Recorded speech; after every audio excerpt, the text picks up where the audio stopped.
Alcoa 10 Credit Union. It's so easy. Go to atfcu.com for details. Rates are dependent on credit score and equal housing lender. With smartphones being such an integral part of our daily lives, it is truly an inconvenience when it doesn't work properly. It disrupts the normalcy of our day. When you go into the cell phone store to have it repaired, they just try to upsell you on a new phone. That's why the owner of iDrop, T. Kell, left those places and opened iDrop. His goal is a happy customer. T. Kell and the team will listen to what you have going on and work to solve the problem of your broken device in a way that best suit your needs, instead of trying to upsell you on something that you just don't need. They don't just repair phones, they can service your laptop or PC as well as your Mac. Windows 7 support is over, but iDrop can help you transition to Windows 10. They have a 5-star rating on Google with hundreds of positive reviews. Let me say that again. I don't think y'all understand how big this is. They have a 5-star rating on Google. Their customer service really speaks for itself. So if you ever find yourself with a device that isn't performing as it should, give iDrop a call at 865-888-9740 or check them out on Facebook at iDrop of Knoxville. If man made it, they can fix it. Deep down the middle's got his man, and he's gone. Jason Swain, touchdown. It's time for the Swain Event with your host, Jason Swain. My man. Real sports talk for the real sports fan. All you chumps are gonna bow when I whoop him. It's time for the Swain Event, fueled by Dead End Barbecue. Give me 2 pounds and a Ric Flair.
Live here from the Low T Center Studios, Swain Event, fueled by Dead End Barbecue, top 100 barbecue restaurant in America. Ben McKee, Jason Swain. Hope you are having a great start to your Tuesday morning, and we appreciate you spending your Tuesday morning with us. Ben McKee, Jason Swain, 865-255-03 is our telephone number to the Iris Networks hotline. And hour number one is brought to you by Hiller Plumbing, Heating, Cooling, and Electrical. Man, what a crispy morning, Ben. Good morning, sir. Good morning. Very crispy indeed, although I don't even think that's the right word. It'll be crispy later this morning. It's just cold this morning. It's just cold. My car said 39. It will get up to 60 and sunny around lunchtime, so it'll turn into a nice day. But you know I don't do this cold. I've already got my beanies broken out for the winter. It's sweatshirt and jacket over the sweatshirt season, double layer season. Crispy is too kind to what Mother Nature is doing. I guess when I mean crispy, I mean like it's chilly outside, so the leaves and the plants are a little bit harder than it normally is during the fall and during the beginning of the fall and the summer. But yeah, man, this is to me like the best weather of the year. But everyone's different, and I know you don't roll with the cold like that. Bring it on, baby. I do enjoy seeing the fall weather, though. I went golfing on Friday afternoon out in Oak Ridge, and The leaves are most definitely changing. They have been for a couple weeks, but out there where you have several hills and some pretty views, the leaves are definitely changing. Was in Sevierville, depending on who you are and how you say it. On Sunday, and the leaves are changing out that direction towards the mountains as well. So it's beautiful. Hard to find a more beautiful scene throughout the country than being in East Tennessee in the fall. It's beautiful, man. The mountains this time of the year, you just can't beat it. You know, being from Huntsville, being right at the bottom of the valley, being around mountains reminds me so much of home being here, because there's mountains everywhere. Knoxville kind of right in the middle of it, surrounded by mountains. And so I live in a place that's a little bit higher on a hill, and so I'm able to see the mountains, and it's a great view when the leaves start to fall and you start to see some of the snow hit at the top of the mountains. It's just a beautiful sight. But let's get into it, man. Appreciate everyone listening yesterday. If you missed any part of the show, go check out the podcast. Last time I checked, we're hitting some record highs with our on-demand numbers. Wouldn't you say, Ben? I think I checked on Sunday. Ooh, never mind. There's another high. So Sunday was a high. This is more than Sunday. So here's another record-breaking high in the last 7 days. So really appreciate everyone listening to the show, and we value everyone's opinion, even though we may not agree. We take a little bit of a different approach than some other folks doing this, but it's been consistent, and we hope you appreciate it. Looks like you appreciate it. A level-headed, logical, fair-minded approach.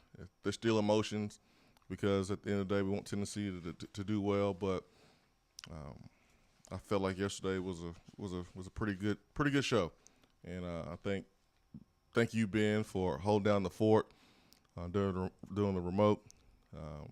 You know this. Our listeners know this if you've been listening for a very long time. Two guys doing the work of about 5 here in the program, and I just want to let you know, Ben, I appreciate you, man. Appreciate you. So, as much as I appreciate Derrick Henry this morning. Oh, yeah. Did he hit you up with some fantasy points? No, I just. Are you betting the game or what? No. Just to appreciate when the Titans win. Steelers Tighten first up. and Tighten up. Foremost. Tighten up. Tighten up. Tighten up. Tighten up. Cool seeing my guy, Kari Blasingame, in victory formation on freaking Monday Night Football. Very cool. Man, that scene was pretty cool, man. There in the Magic City, not Magic City, but in the Music City, it was cool. It had some Neyland Stadium vibes a little bit there at the end of the game, man. Crowd was into it, and Buffalo Bills certainly a Super Bowl contender. They've already beaten up the Kansas City Chiefs. The Bills are a team that can win it all. And, can't beat the Steelers or the Titans, though. Yeah, I know. It's crazy, man. They've lost 2 games so far this year, and at one point, people thought the Bills were the best team in the league. But, man, kudos to the Titans just figuring out a way to get it done. They have not played all that hot at the start of the season when you look at all the talent they have and expectations. But, man, they found a way. And happy for the Titans fans. Even though I'm a Bears fan, even though you are a Steelers fan, it's always good to see the Titans win and be happy, as long as it's not against our teams. I'll be in the building on Sunday against the Chiefs. I can't wait. Steelers are on a bye. I'll be closer to Nashville because I'm going to stay with my parents this weekend as I go to Turd Town for the football game on Saturday night. So I'm going to head on up north from Huntsville to Nashville, be in the building to watch the Titans beat the Chiefs on Sunday. Notice how I worded what I was doing this weekend very carefully. Oh, you was careful. I'm not going to let you get me again. Oh. You caught me slipping the last time I talked about when I went and saw my parents. I'm not going to let it happen again. Oh yeah, I mean, I'm just listening, man. I'm just a really good listener. That's all. Just a really good listener. Josh Heupel talked to the media yesterday. I know a lot of fans love what Heupel had to say. Some news from the SEC yesterday as Tennessee was fined $250,000 for the incident Saturday. Is that a lot of money? To us, yes. To Tennessee, not really. Talking about $40+ million in revenue cut that Tennessee gets from TV deals, and that will be subtracted from that $40+ million. So drop in a bucket, but at the same time, the SEC did something that they've never done before. Now, you will get penalized. You will be fined if your fans rush the field in celebration.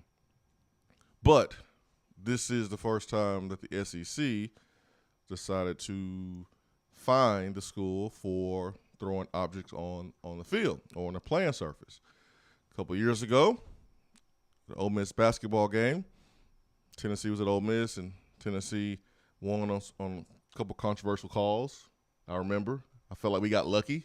If I remember correctly, Ole Miss was very upset with the non-charge call against Admiral Schofield. Admiral stepped in front of an Ole Miss ball handler at midcourt, drew a charge, and it was the difference in the game.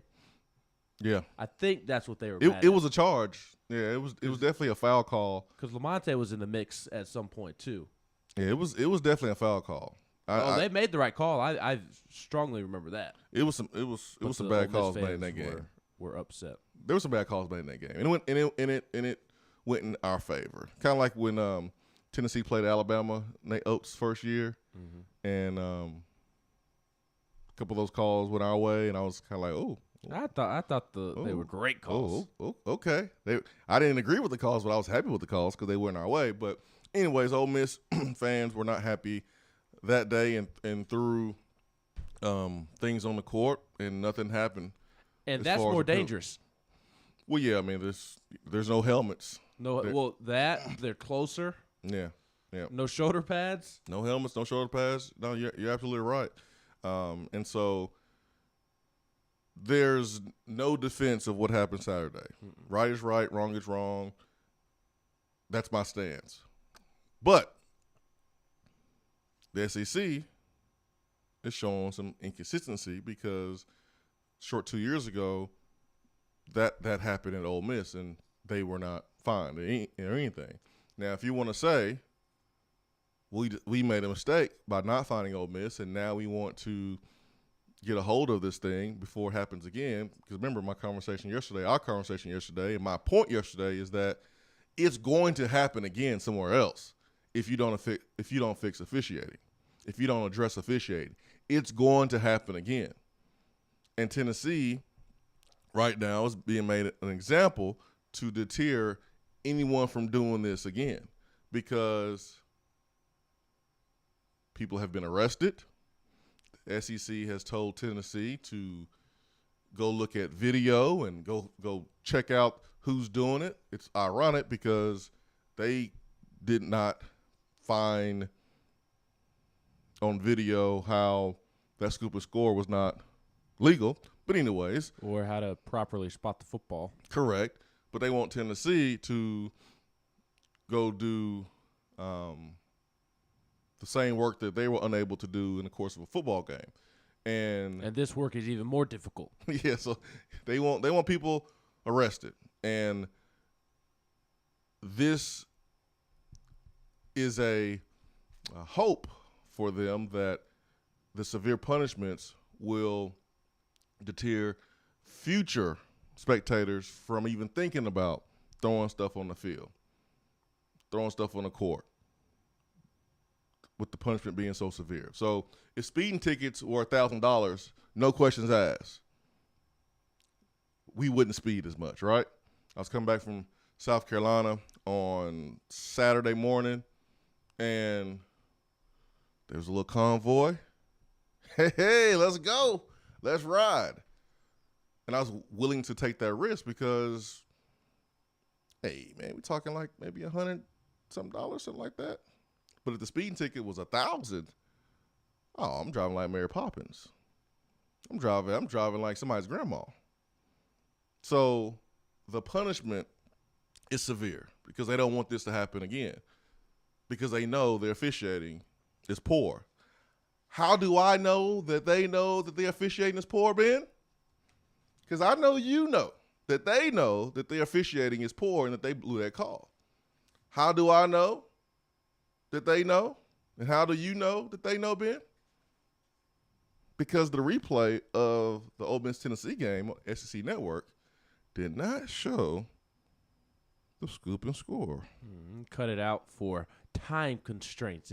If you've ever watched a replay of a football game on the SEC Network, typically Dari Noka cuts in and says, due to time constraints, we're moving forward into this football game.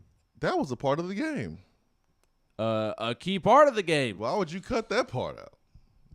I mean, you can cut out about 37 fake injuries from the game. Most of them Ole Miss, some of them ours, and probably was like 50-something guys going down and hurt. You can cut that stuff out, but why would you cut out one of the most important plays of the game? Why would you cut that out? I think they know they messed it up. They just don't want to admit it. They just want to let it blow over and try to fix it and prevent it from happening again. But like I said yesterday, we'll take the L. We'll take the L. We'll take accountability. And here's an opportunity for NCAA, SEC to fix the bigger issue. And that is fake injuries and officiating.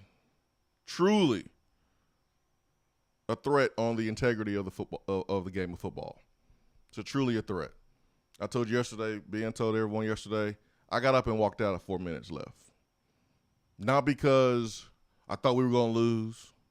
Not because of anything besides I just got tired of watching it. I couldn't watch it anymore. I couldn't do it. I was disgusted. I was disgusted in the threat of the integrity of the game. I really was. I just couldn't watch it. I couldn't watch it. So that's a bigger issue for me, man. Fake injuries and officiating. But we'll move forward, man. We'll move forward as a university. We'll move forward as a football program. Josh Heupel has some I thought some awesome words yesterday in his press conference. I'll be honest, Josh Heupel's press conferences are boring. He don't say anything. And that's why he doesn't get the attention like some of the other coaches around the country or SEC coaches. Eli Drinkwitz, because Shane Beamer. Yeah, he just doesn't display his personality all that much. And that's cool. I don't really care as long as he's doing it with the recruits and his players and his staff members and the culture is great. I don't need for him to be a showman to the media. I don't need that. So his press conferences to me are boring. But yesterday, it was great. It was great, Ben. He had some nice comments for sure. I did want to make a point about the fake injuries. At least those fake injuries over the next year, 2, 3 years are going to be fixed. At some point in the near future, I don't know when, but at some point over the offseason, there's going to be a rule implemented that will lead to a cut down in fake injuries. I don't know exactly what the rule is going to look like, but something is going to be put in place, whether it's a guy has to sit out the remaining of the remaining series, or he has to miss a set number of plays, whether it be 3 plays, 6 plays, whatever. Something's going to happen at some point that cuts those fake injuries in half, if not completely eliminates the fake injuries. Now, I would just to play both sides. That's what we like to do here on the Swain Event. I would encourage Tennessee fans not to completely hammer home Ole Miss's fake injuries on Saturday night, because Ole Miss was not the only ones participating in the fake injuries, and we don't want this to come around and bite Tennessee in the butt. I won't say play on both sides. I say look at both sides. Yes. Look at both sides. Like, Ole Miss was doing it much more frequently than Tennessee, but Tennessee also had some egregious fake injuries as well. Oh, for sure, a handful. So I would be cautious about the words that I use when discussing the Ole Miss fake injuries, because can't throw stones at the glass house. It was both teams. You know, Ole Miss did it a lot, and then Tennessee started to do it. And probably the most egregious one came from Coach Heupel when he, right in front of the ref, told Spraggins to get down. Yep. And the referee saw him tell Spraggins to get down and couldn't do anything because there's no rule for it. So Lane Kiffin was on video earlier this season doing the same thing. So we knew what to expect going into this football game. Also, Sam Pittman, was kind of asked about it because it happened a lot in the Ole Miss Arkansas game, and Sam kind of ducked the question but made a sarcastic remark. But everyone knows what Ole Miss does, and Tennessee hasn't been a team that's done it this season because they haven't played a team with the tempo that matches theirs, and that was different on Saturday. So Tennessee started doing it once Ole Miss was doing it so much. So they were like, well, all right, well, we'll do it too then. And it became, for me, unbearable. Yes, no, I completely agree. Yeah. I just want the Tennessee side of things to also recognize that it's done on this end. Sure, yeah. Ole Miss is just so egregious when it does it. Ole Miss is the James Harden, the Trae Young, to where it's all they do 24/7. Whereas when other teams do it, it's just that team taking advantage of the rules. Oh yeah, taking advantage of a loophole. But I was getting to a much larger point of that's going to be fixed at some point. What isn't going to be fixed is the inconsistency of the SEC, whether it be its officiating, whether it be these penalties that are randomly given out. I'm not saying that Tennessee doesn't deserve to be penalized. I think it's fair that they fined Tennessee $250,000 and have been encouraged to try and find the culprits. I think that's fair. Yeah, it's fair. What isn't fair is that South Carolina wasn't punished when its student section was throwing things on the field a couple years ago in the Florida game. The Ole Miss basketball game, as we mentioned, why weren't those two incidents punished? And I'm sure there's been other incidents over the many years of SEC football in which things have been thrown onto the field and there was not a punishment handed down. That's what is so frustrating and what I do not understand. Again, I think the penalties are fair and deserving. But for this to be all of a sudden and for Tennessee to be made the scapegoat out of nowhere is the poster child. Yeah, poster child is a better phrase. Thank you.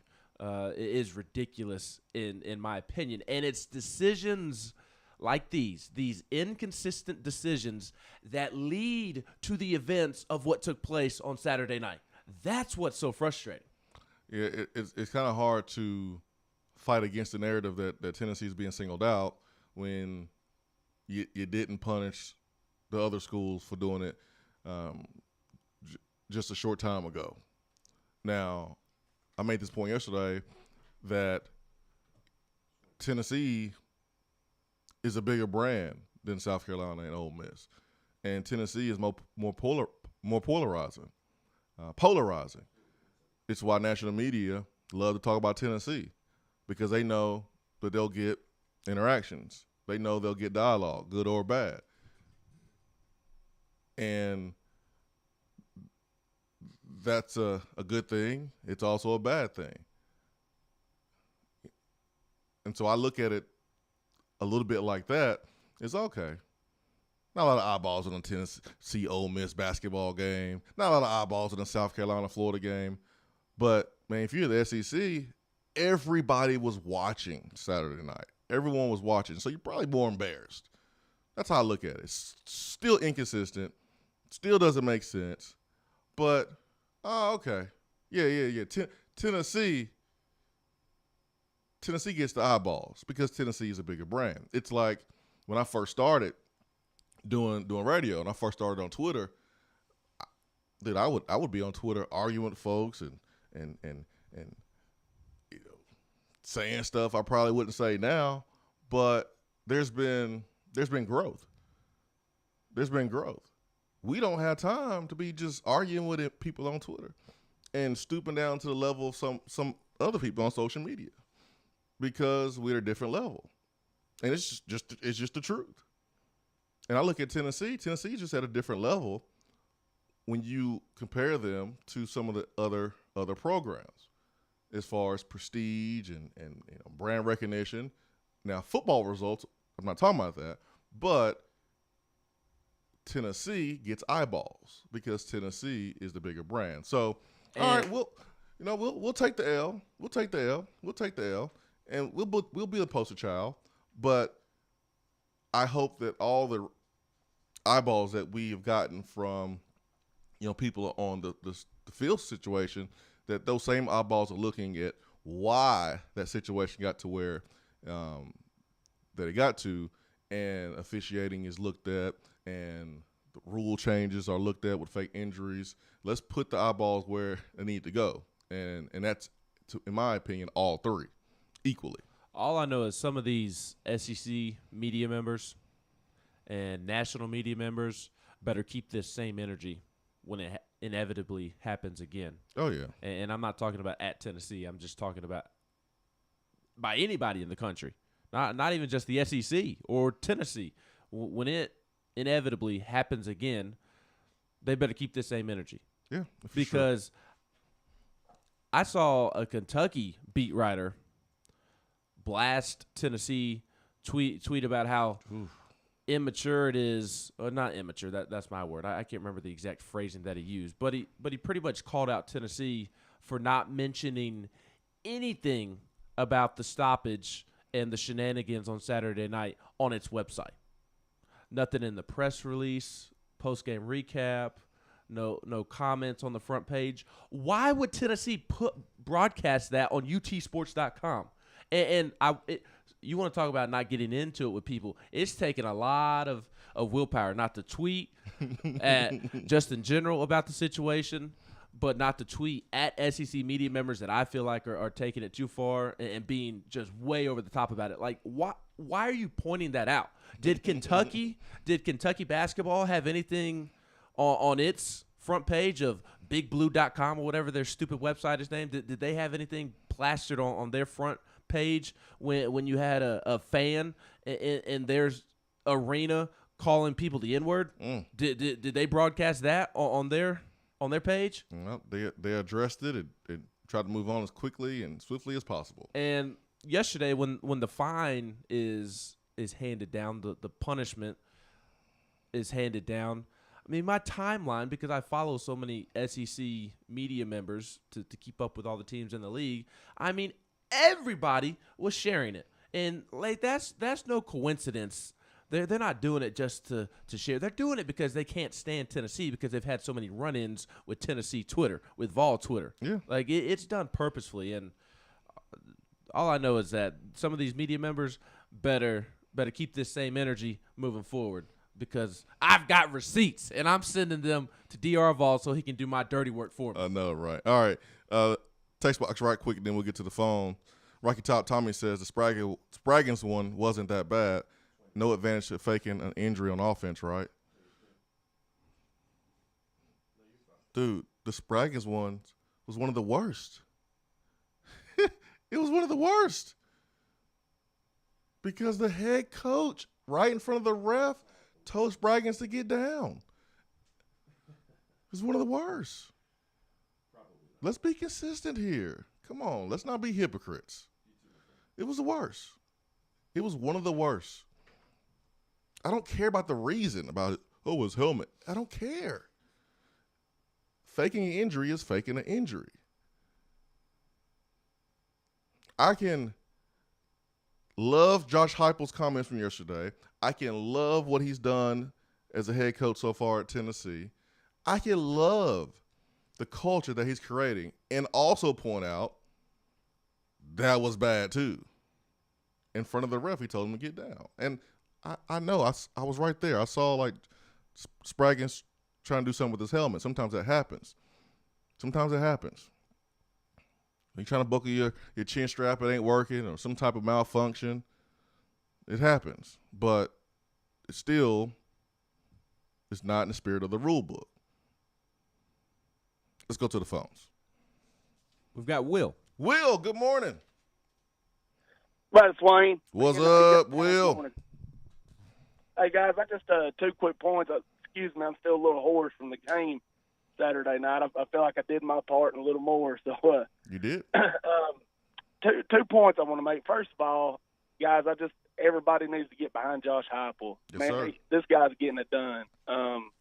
He's working with a paper-thin roster, and he's had us in every ball game to this point. He's had us have opportunity to win every ball game, I feel like. Second thing, my question is, how do we fix our roster issues? Obviously it's not going to happen in one recruiting season. I was just wanting to get your opinion on that, Swain. And for all the other fans, let's put the Ole Miss behind us. Let's move on to Bama. Obviously a tough task ahead of us. Let's just get behind these boys and hope for the best here. I'll hang up and listen. Appreciate it, guys. Thank you, man. How do you fix the roster? Well, I think it's going to be important for Josh Heupel to win in the transfer portal. First year in recruiting with high school players in 22 class is going to be tough. It's difficult right now. It's not going great. But you look at what Tennessee was able to do in the transfer portal before Heupel coached his first game. And he was able to get some players that have been contributors, like important contributors. Brandon Turnage, Hendon Hooker. I mean, we've gotten some guys, Javante Payton, we've got some guys that have made some plays for us this year. And he recruited these players based on what he had did at Central Florida. Now he can recruit these college players from the transfer portal and show them what he did, what he's done in his first year at Tennessee. I think that is very, very important. And I think he could be successful. Hey, you got one more year? You ain't getting the ball? You ain't getting targets? Come on, Tennessee. We putting up 80 plays a game. Offensive lineman. Yeah, I know it might be a little different than what you're used to. But do you want to play? Because we have holes to fill. So I think Josh Heupel has to win in the transfer portal big time this cycle. And I think developing your current players, your freshmen, I mean, these are all things that are important to building your roster. So you got to recruit. You got to bring in fresh talent, whether it's for the portal or from high school, and then you have to develop the talent that you have. And you can't miss. You can't afford to miss. You can't miss. You want to go out and get some kid that only has an offer from Union State Tech and Buffalo, and they've got some guys like that Furman that they're after now. They're after Rodney Harrison's son, Christian Harrison, who decommitted from Liberty. Hey, you want to go get guys like that you're that player's only SC offer? You can't miss. Yes, I'm fine with you going and getting that guy. You can't miss. But make sure that you're not missing on your evaluation. Yeah, you can't miss. You can't miss. That's what Tennessee has to make sure that they do, Will. 865-255-03. We'll take our first break of the day here on the program. Don't go anywhere. Be right back.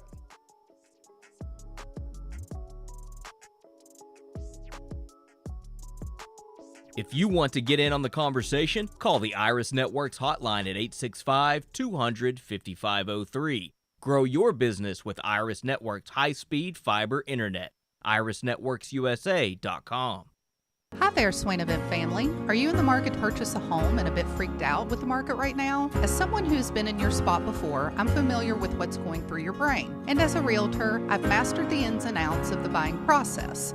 When you work with me, you'll benefit from my experience, and together we'll work toward making sound, smart decisions for your future. And of course, talk a little Vol Sports along the way. Just give me a call, Jennifer Morris, Keller Williams Realty, 865-257-7897, or email me at jennifermorris865@gmail.com. Hope to hear from you soon.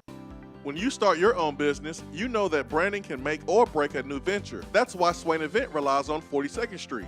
42nd Street is a strategy agency focused on finding creative, open-minded, results-driven solutions to brand design.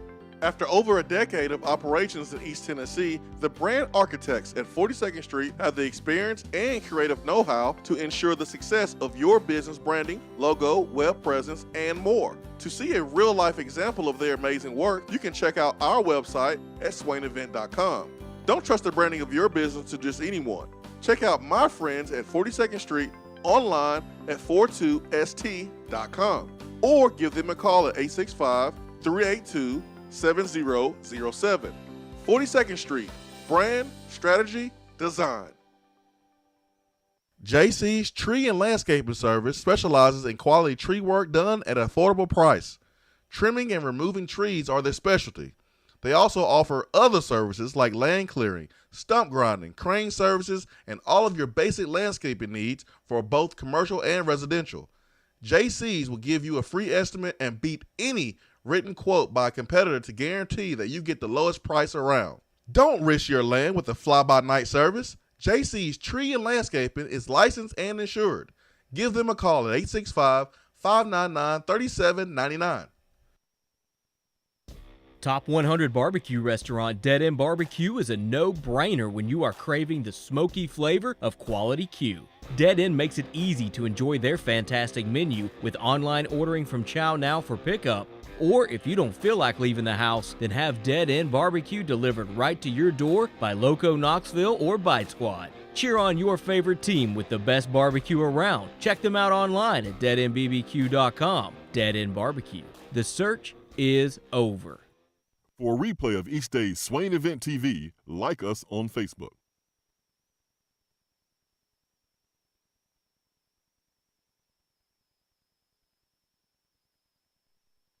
I'm Vince Moore, wide receiver, VFL 1991, and you're listening to the Swain Event. When I made the move to my own studio, I was worried about this. I was worried about that. I was worried about, hey, did I get this piece of equipment? Did I get that piece of equipment? Does that sound good? Does that not sound good? One thing I didn't have to worry about, that was office furniture, because Office Furniture Outfitters met my furniture needs. With a 50,000 square foot facility, they have East Tennessee's largest selection and are the best value for new and used office furniture. Located in Knoxville, it's easy to find everything you need for your new space, including desks, file cabinets, chairs, conference tables, and more. Office Furniture Outfitters is turnkey. They came to my place, we mapped everything out that was needed, they delivered, and get this, set everything up. To learn more about what Office Furniture Outfitters can do for you, log on to ofonox.com. That's ofonox.com. If you're coming to Knoxville and need a place to stay, do yourself a favor and book a room at Hampton Inn Paper Mill, also known as the Hampton on the Hill. This award-winning property is literally in the top 5% of all Hampton Inn properties. The GM, Stephen Lawrence, is a good old local boy who grew up in the business around Knoxville. He and his staff are always available, always willing to help, and will go above and beyond for their guests. The newest Hampton Inn in Knoxville has clean, affordable rooms, flat screens, fridges, and microwaves in every room. Plus, breakfast is included in every rate. Not to mention, there's also a pool and fitness center on site. If it wasn't so close to amazing restaurants, bars, and shopping, you would never want to leave. At only 6 miles from campus, you're still right in where the big orange action is. Go to hamptoninn.com, search Knoxville, and book your room at the Hampton Inn Paper Mill, or call 865-693-5400. We're here with Dr. Michael Carlson of Tennessee Regenerative Sports Medicine to discuss PRP, platelet-rich plasma. If you have orthopedic injuries such as shoulder pain, knee pain, Achilles tendonitis, or tennis elbow, you should give them a call. Good to be back, Jason. We specialize in non-surgical orthopedics, so we treat damaged tendons, ligaments, and joints, including rotator cuff injuries, knee injuries, and elbow and foot problems by using ultrasound-guided injections with PRP. And this form of treatment helps stimulate the body's own reparative process and assist in the healing of damaged tissue. Doc, what makes your training different than others? I've been practicing in Knoxville for over 26 years, and I'm certified in interventional regenerative orthopedic medicine through the American Academy of Orthopedic Medicine. They've been the leader in this form of treatment since 1983. I also teach this form of treatment on a national and international basis to other physicians, residents, and medical students. Here in our clinic, I'm the one doing the procedure, and we're using your own PRP, which are concentrated platelets, to treat your injury. So in other words, Jason, it comes from you and it goes back to you. So you know exactly what you're getting and know exactly the level of training involved. Do what the pros, college athletes, and I have done, and visit them online at trsportsmedicine.com. Tennessee Regenerative Sports Medicine, East Tennessee's leader in PRP therapy. At Iris Networks, we know that business communication solutions are critical to your success. Since 1998, we've been helping businesses in East Tennessee by providing reliable and affordable high-speed fiber internet and voice solutions. That's why Iris Networks is your Tennessee communications partner. With internet speeds up to 100 gigs and work-from-anywhere solutions like mobile apps, video conferencing, and file sharing, we make sure you can stay connected to your customers and great communities we live and work in. Iris Networks, because just like you, Tennessee is our home. For a replay of each day's Swain Event TV, like us on Facebook.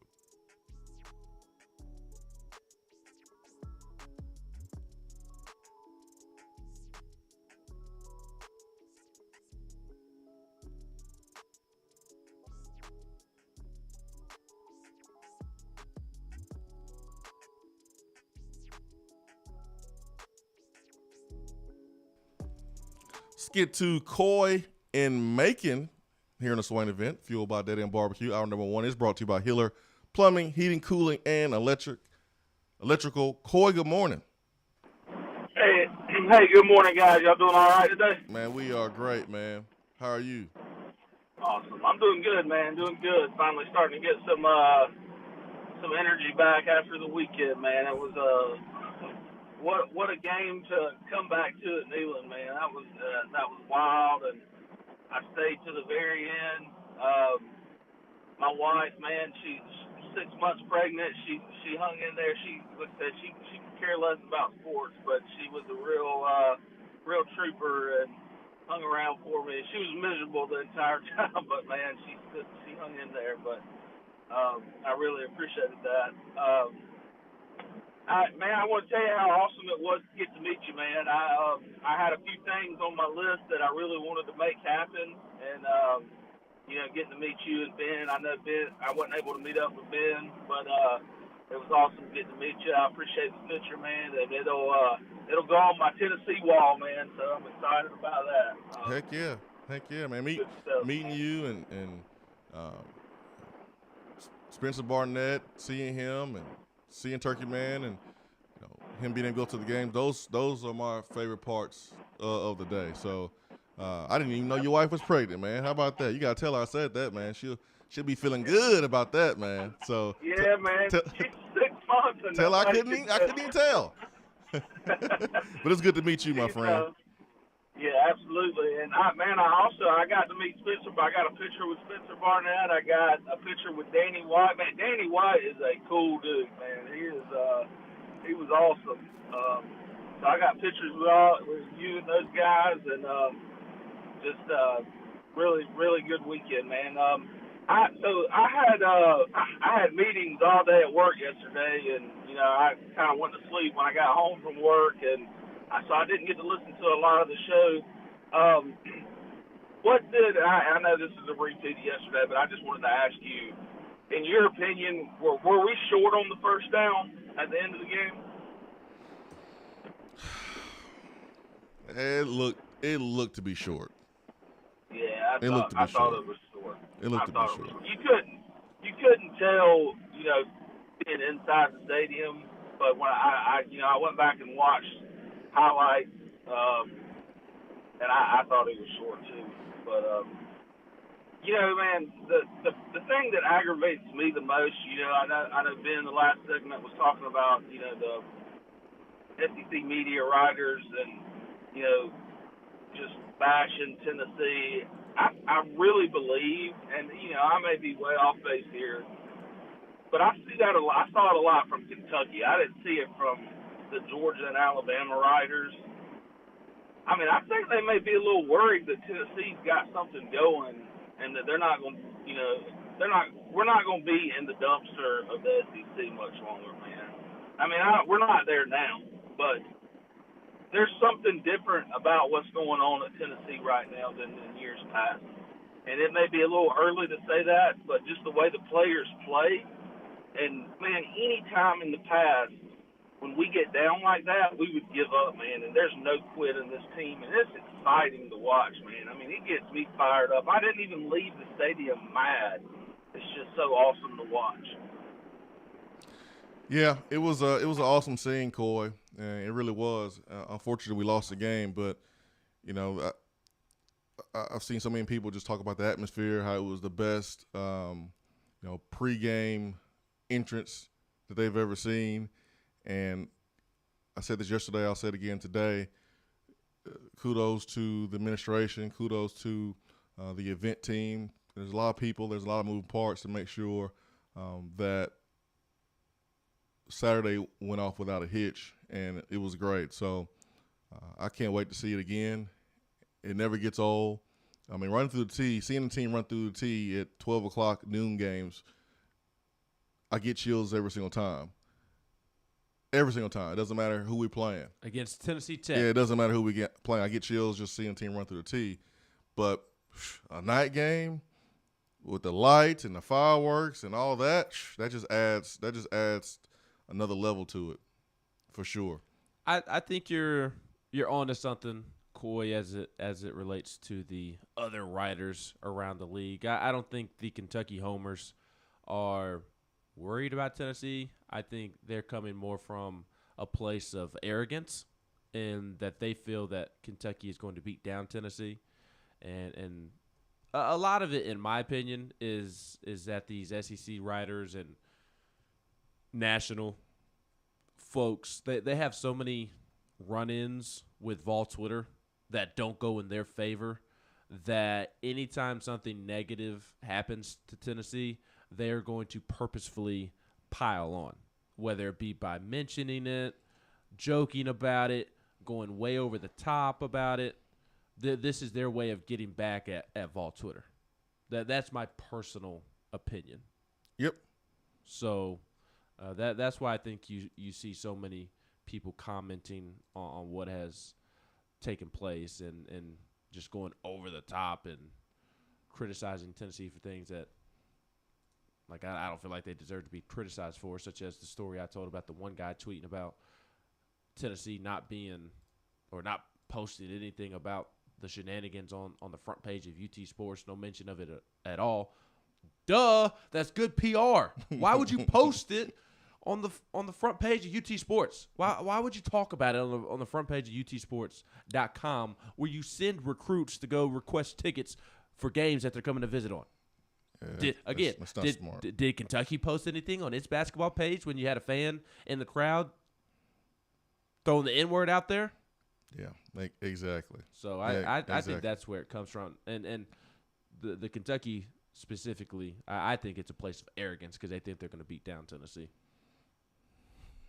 That's going to be a good one, man. But it depends on the health of some of our key players, especially Hendon Hooker.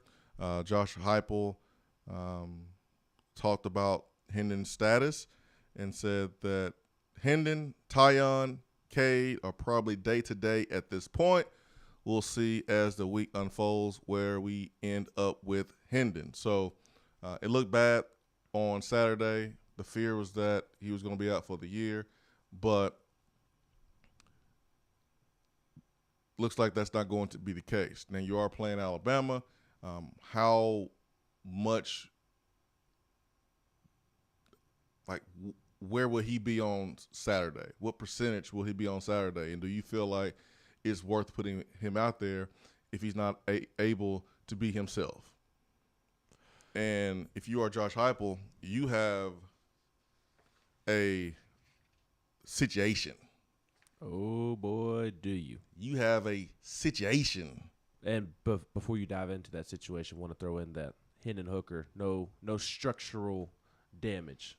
Awesome. So nothing to the ligaments or the tendons or whatever's inside the knee. Nothing structurally severely impacted. So no season-ending injury, and Tennessee dodged a bullet there because it sure did look bad.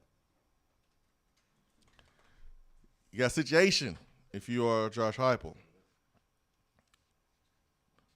Best case scenario, Hendon is able to play. Here's the situation that you have. You have a quarterback that's right now number 2 that was number 1, was starting quarterback at the beginning of the season. He is no longer the starting quarterback. When he went in against Ole Miss, probably had the worst college football play of the season. We ran out of bounds as time expired instead of throwing it up. Worse than the South Carolina defender dropping the ball before the goal line? Yep, worse. I agree. Worse. Worst play of the season. So you have Joe Milton there. You have a Harrison Bailey that's played a game so far this year that may or may not be thinking about transferring at the end of the season.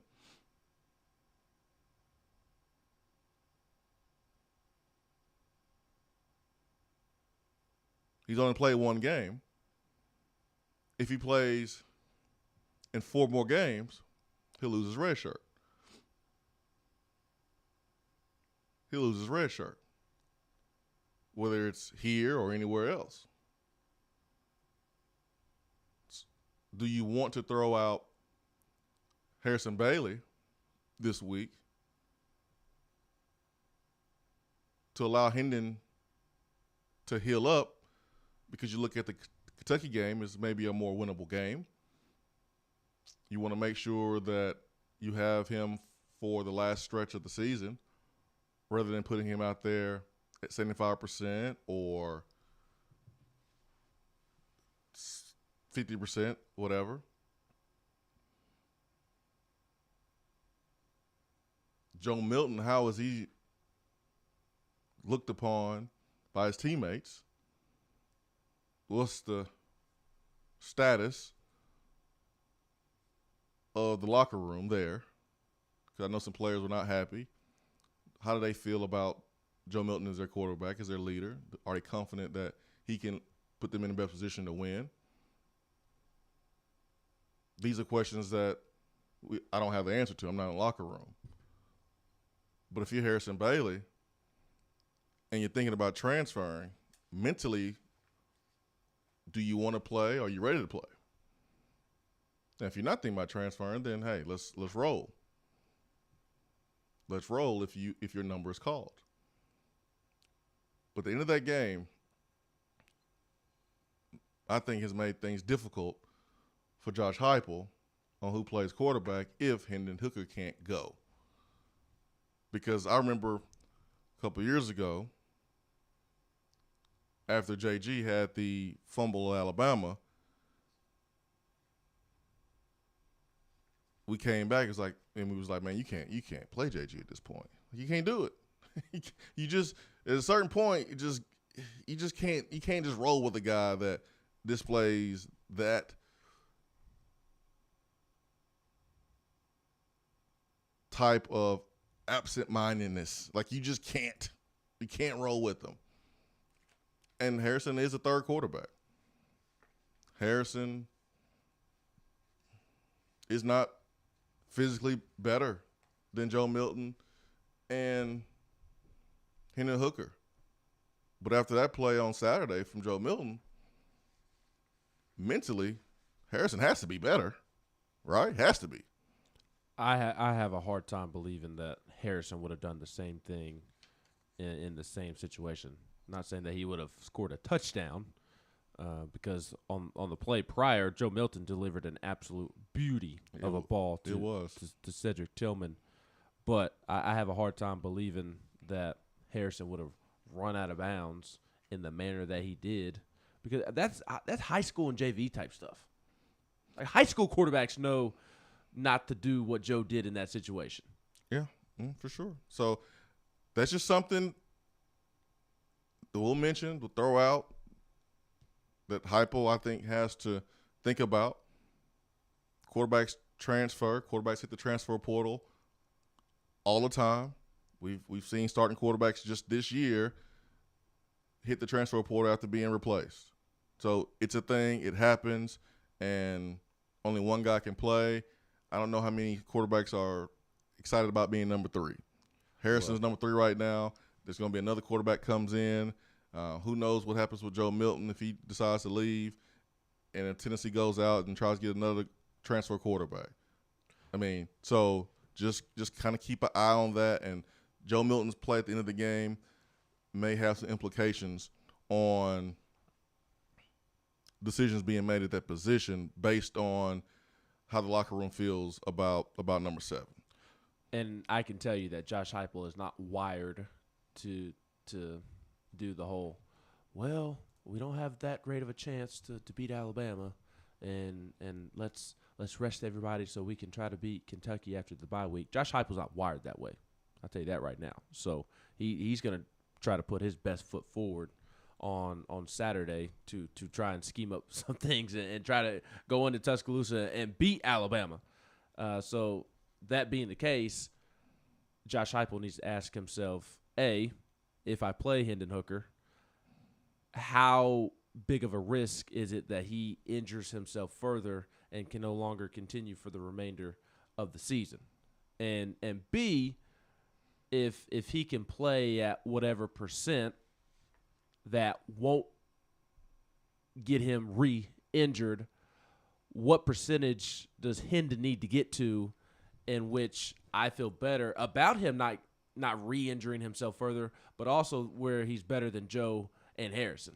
Mm-hmm. Those are the two questions that Josh Heupel needs to and will ask himself, along with the consultation of the trainers and whatnot throughout the week. Because, again, Josh Heupel's not wired. We can go ahead and nip that conversation in the bud this week about the whole resting guys for Alabama. If Cooper can play, if Cade can play, if Tyon can play, if Hendon can play, Elijah Simmons, so on and so forth. If they can play, they'll play this weekend. Right quick, Heupel was asked about his conversation with recruits on the atmosphere Saturday. He says they're going to take away the 59 minutes, even with the slight delay, to see our student body rush down and fill the bottom part of the section and the remainder of our crowd to be amped up for the final minute of play. That's the takeaway. I know for some people the story is about what happened, but our administration has obviously made it clear that that's not the stance in what we want from the volunteer spirit. You know that I feel the same way. That's a very small number. The passion and energy from our fan base. I've been in a lot of competitive arenas as a player, as a coach.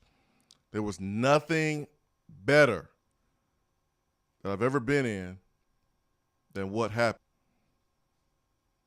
There was nothing better that I've ever been in than what happened on Saturday night. I think a lot of recruits feel the same way about that environment and about that scene Saturday night in the atmosphere inside the stadium. Let's get to the phones. We've got Coratinval. Coratinval, good morning.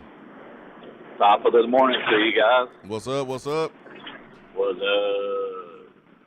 Hey, I want to kind of touch on something right there what you were talking about before I get to what I was going to say. Mm-hmm. I want Coach Heupel to succeed because I feel like, and I don't want to be jumping the gun, but I feel like Coach Heupel just gets it, man. He does.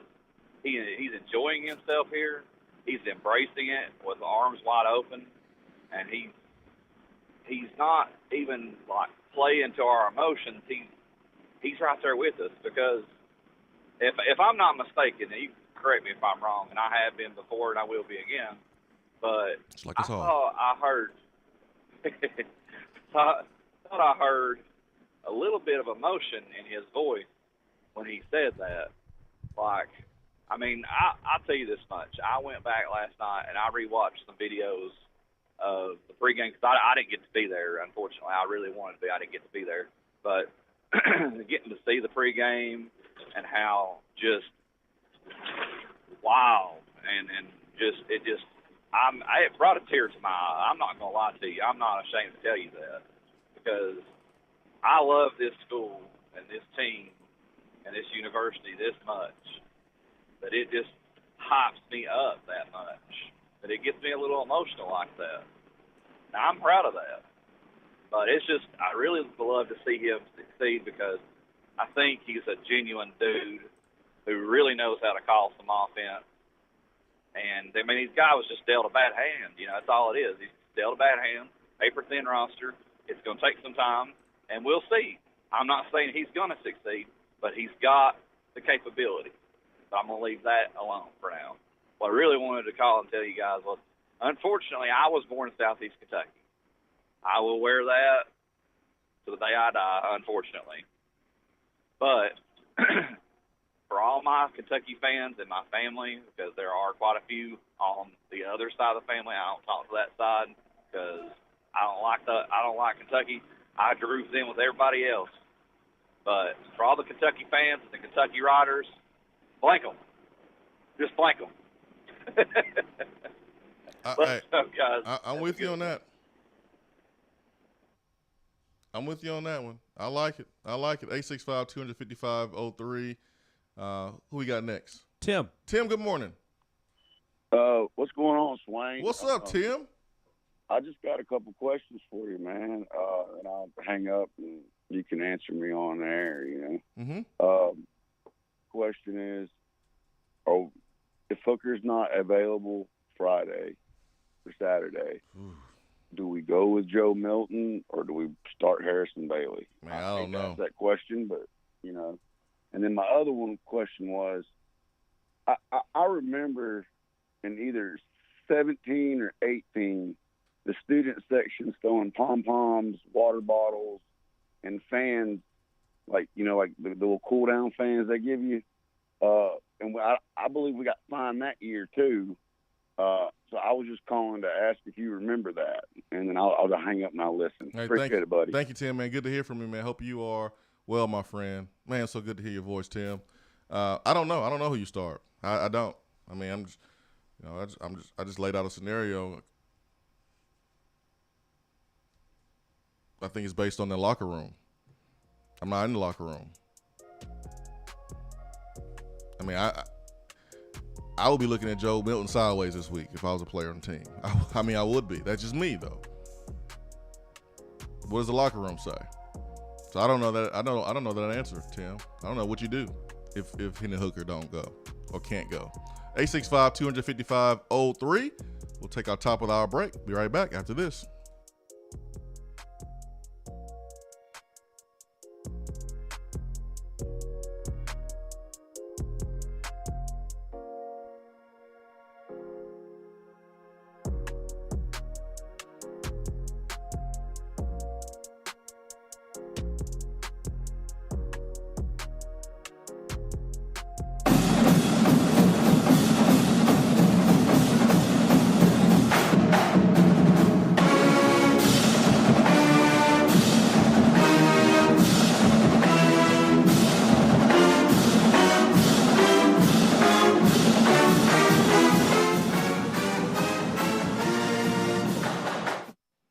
When I made the move to my own studio, I was worried about this. I was worried about that.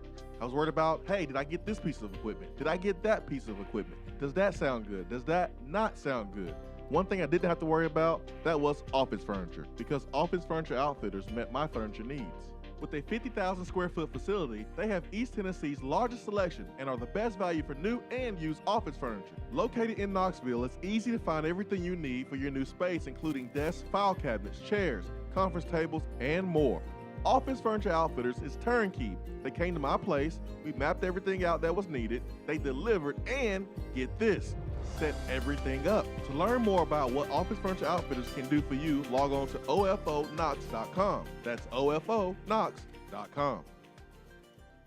Is that as low as you can go? Okay, thank you. Hello, is that as low as you can go? Okay, thank you. What are you doing? Calling around to get the best rate on a car loan. Why? Everyone knows Alcoa 10 is the best choice to purchase a vehicle or refinance your current loan. And with low interest rates and 90 days to your first payment, it's a no-brainer. You can even apply online and sign all the documents from the convenience of your home. Yeah, I don't know what I was thinking. Alcoa 10 Credit Union. It's so easy. Go to atfcu.com for details. Rates are dependent on credit score and equal housing lender. Good morning, Swain Event family. Several of you, like Ben McKee, have reached out to me for real estate assistance this year, and I want to say thank you. I appreciate your trust in me to ask questions and help you navigate the real estate world. That's right, Jennifer. Buying a home is a scary process, especially for a first-time home buyer. Jennifer recently helped my wife and I buy our first home and made the entire process seamless. Her willingness to go above and beyond is what sets her apart. As always, feel free to give me a call. Jennifer Morris, Keller Williams Realty, 865-257-7897, or email me at jennifermorris865@gmail.com. Top 100 barbecue restaurant Dead End Barbecue is a no-brainer when you are craving the smoky flavor of quality Q. Dead End makes it easy to enjoy their fantastic menu with online ordering from Chow Now for pickup. Or if you don't feel like leaving the house, then have Dead End Barbecue delivered right to your door by Loco Knoxville or Bite Squad. Cheer on your favorite team with the best barbecue around. Check them out online at deadendbbq.com. Dead End Barbecue. The search is over. Touchdown or Turnover is backed by Alcoa 10 Federal Credit Union, a place where you belong.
Touchdown or Turnover, backed by Alcoa 10 Federal Credit Union, the place you belong. Better rates and better service. Ben McKee, Jason Swain, live here in the Low T Center studio.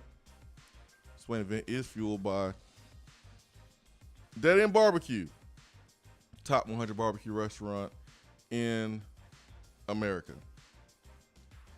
Tennessee 4-3, 500 in the SEC at 2-2. Alabama 6-1. Their one loss comes from an SEC opponent, Texas A&M. And speaking of Texas A&M, Jimbo Fisher name has been mentioned with the LSU opening because Ed Orgeron and LSU have agreed on a separation package, and Ed Orgeron will not be the coach next year. There's ties between Scott Woodward and Jimbo Fisher. There's ties between Jimbo Fisher and LSU. He was offense coordinator under Nick Saban when Saban was at LSU. And Jimbo Fisher talked about his current employer and how he loves where he is. And he mentioned the chancellor and the AD and his current co-workers. Quote, "I love everything about this place." touchdown turnover, Jimbo Fisher still will be a serious candidate for the LSU job. Touchdown turnover. I say turnover. I believe Jimbo. He has had several run-ins with LSU in coaching searches. I saw one writer detail 3 times where Jimbo and LSU spoke, and at one point had reached the point of working on contract details, and it just never came to fruition. But this go-around, the 4th go-around, A&M beat writers continue to persist that it's not going to happen. Maybe they are having the wool pulled over their eyes. Time will tell. But it just there's not. It seems like it's only buzz from the outside looking in, not from the actual inside. It seems like media members are just kind of not even media. Like the media members around Jimbo and around A&M and around LSU are saying that it's not going to happen. He says, I love being here. This is the job I want. I love being here. I have an unbelievable chancellor, an unbelievable president, an unbelievable AD. I believe in what we're building here. Also said, I plan on being here and fulfilling this contract. I love everything about this place. And, yeah, like you plan on being there because you don't know what might happen. So I understand why Jimbo said that. Anything can happen. So you don't want to put yourself in a corner and be made out a liar. So you have to say you plan on being there. I just don't think it's a huge step up, if it's a step up at all, actually, for Jimbo from A&M to LSU. There's a lot of resources in place for anyone to coach A&M and have success. But I'm going turnover, man. I don't think he's going to be a serious candidate. I know Woodward will swing for the fences. That's his MO. I've heard Dabo Swinney. I think Lane Kiffin's going to be in there. I think Lane is going to want to be in there. There's no way. Lane wants to be in there. Yes. I mean, Lane was trying to get his name in SEC coaching searches last year. And now LSU, arguably the best job in the SEC, is up for grabs. I do think LSU is a better job than A&M. I agree with what you said. It's not a huge step up, but J.D. Vols asked, is LSU a better job than A&M? I say so, and I say so because Louisiana, LSU has exclusivity in that state. They don't have anybody to compete with for recruits. And if you go look at the NFL, when you look at the size of the state and population, LSU puts out more NFL talent than anybody. So you have that recruiting base, and you don't have an in-state school that you have to worry about. Yeah, I know Alabama goes into Louisiana and sometimes Texas, even though Texas isn't doing that right now. I know they go into Louisiana and get players, but Alabama at least has a thorn in its side with Auburn and has to worry about Auburn at times. Florida obviously has other schools in that state. Texas A&M has other schools in that state. So that's kind of what separates LSU from A&M for me, is that LSU doesn't have bona fide competition in its state for a recruiting state that puts out a ton of talent year in and year out. Yeah, and you have all the same resources. Yeah, we'll go back to that. We got the phone lines lit up right now. I got a couple people holding, so let's go to the phones. Let's get to Shane from Memphis and then Turkey Man. Shane, good morning. Hey, how's it going? Good morning. Long-time listener, first-time caller. Yes. And, one thing I would like to say is Saturday night was the first time in a very long time that all 7 Maxims were brought to the forefront and they were crushed. And I am very proud of that team. They never gave up. 100%.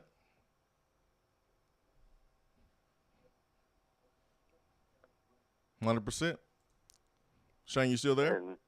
Yeah, I'm here. And, I have to deal with Tiger High here and all. I mean, I work in sports radio here in the Mid-South, and it's Tiger High this, and they've been just cutting us down. And I've seen Memphis fans push Louisville fans, down in a wheelchair in the FedEx Forum. And they have no room to talk. They've jumped our fans in Memphis. It's just ridiculous. So they really don't have room to talk, but we crushed it. All 7 Maxims. I think you're right. Shane. And I don't think any fan base in the South really has much to say. Maybe unless you're Vanderbilt, because they don't really show up or show any type of emotion, do anything. It's their players that are the ones that get in trouble. But I don't think any fan base can say anything, because there's been examples of a small percentage, or even smaller, 1 or 2 people doing something stupid that embarrasses the whole school. It's happened at LSU. It's happened at Auburn. It's happened at Alabama. It's happened at Florida. Like, that's what happened Saturday. It was a small percentage of people. Now, it wasn't just 1 or 2 people, but it was a small percentage when you look at the size of the stadium and the amount of people that were in the stadium. So it's happened everywhere. It's just our turn to take these lumps, people to point the finger.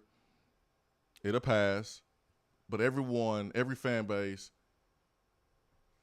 has a small percentage that's done something stupid to embarrass everybody in that fan base. Just the way it is. So let's go back to the phones. Let's get to Turkey Man. Turkey Man, good morning. Morning, guys. Hey, Turkey Man. Hey, guys. Enjoyed your show. Appreciate taking the call. And I have a few comments. Number one is talking about Lane Kiffin. Where I was sitting, and of course I stood most of the time. I didn't sit much. And I could see the sissy blue shoes he had on about middleways in the field there, and he was in that ref's ear the whole time. And right straight across from us, where we was at, was the Ole Miss band and a lot of the Ole Miss fans. And, of course, they was applauding him when he come in and all that. Guy sitting next to me, he leaned over and he said, they don't know in about 3 months he's going to leave them too. And I said, well, you're right. Of course, as before we heard anything about LSU happening. And I said, yeah. I said, you go to LSU? And he said, absolutely. And I think it's possible. I think that really is possible that could come to place there. And one thing that made me think, I was thinking which place would be more likely Arch Manning would go. And you guys can discuss that a little later, but I got a comment because I want to get off and let everybody on that can. I talked about how much I enjoyed the game and the night and how much it meant to me. I think the good Lord looked after me to that experience, and it didn't get tainted to the level it probably would have. Somewhere early in the fourth quarter or the end of the third quarter, I don't know exactly when it happened, but the head of security was I mean, he was scrambling. He was getting people. He was moving people around. He was having people look toward us, and I thought something's up. And then I got back in the game. Didn't think nothing about it. When that controversial play, the last play of our drive there, first down, and they didn't even look at or move the spot because it should have been moved. Don't know if we made it or not. I still don't know for sure if we did or didn't, because the spot was not moved. It should have been moved. If it's 6 inches, it should have been moved. But it's a bad spot. But that being said, I've never turned off a TV game, Tennessee game that I can recall ever. I stayed right there to the end of it, the bitter end most of the time. But there was a couple cups come flying over my head, and that was and all the what you've been talking about, the laying down and it just it was poor football. That part was poor. And I left. I left out about a minute and something. After that, wasn't going to be overturned. I'm with you. I'm with you, Turkey Man. I'm with you. Turkey Man. I mean, it was rough. It was rough football to watch there with all the fake injuries and guys going down. Not good football at all. Not fun to watch. Hard to watch, for sure. 865-255-03. That's an interesting question, man. What's a better job between Texas A&M and LSU? I mean, LSU could have the slight lead, but for Jimbo, it's not worth the move. It's not worth to make that move. I think Jimbo Fisher can win a national championship with Texas A&M. Mm-hmm. I think he can win the one to LSU. I look at Texas, and there's enough players in Texas that honestly, Texas and Texas A&M can get all the recruits, and both teams can still win the national championship. There's that much talent in the state of Texas. Now, Louisiana, you're right. Like, there's a loyalty factor there. When most of those kids grow up and they want to be LSU Tigers. Texas, most of those kids grow up and you have two choices. It's Texas A&M and Texas for the most part. There's a lot of schools in Texas, so I won't sit here and say that those are only two options for kids. But here's the thing about Texas A&M. Texas A&M is Adidas' #1 school. Adidas takes care of A&M like they used to take care of us because we were Adidas' top school. But now that's Texas A&M. So they get loaded down with anything they need. We're Nike, but we're just one of many for Nike. We can't even get the Jumpman if we want to. We're not one of the Nike elite schools. But we have Nike, but we're not one of the Nike elite schools. But with Adidas, we were the top dog. A&M is. Their facilities are out of this world. They got money coming out of places you didn't think money can come out of. LSU, they have money as well. I just think we're splitting hairs if you try to pick which one is better than the other for Jimbo Fisher. But what's important, and we know this being Tennessee fans, what's important is what Jimbo Fisher said yesterday, that he loves his chancellor, he loves his president, he loves his AD. That's important for coaches. That's important to coaches. We lost out on Charlie Strong because it wasn't that alignment.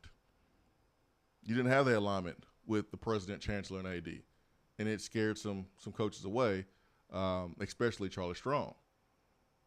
If LSU doesn't have that alignment like Texas A&M, maybe to a coach like Jimbo Fisher, A&M is a better job because your help is vital in you being successful.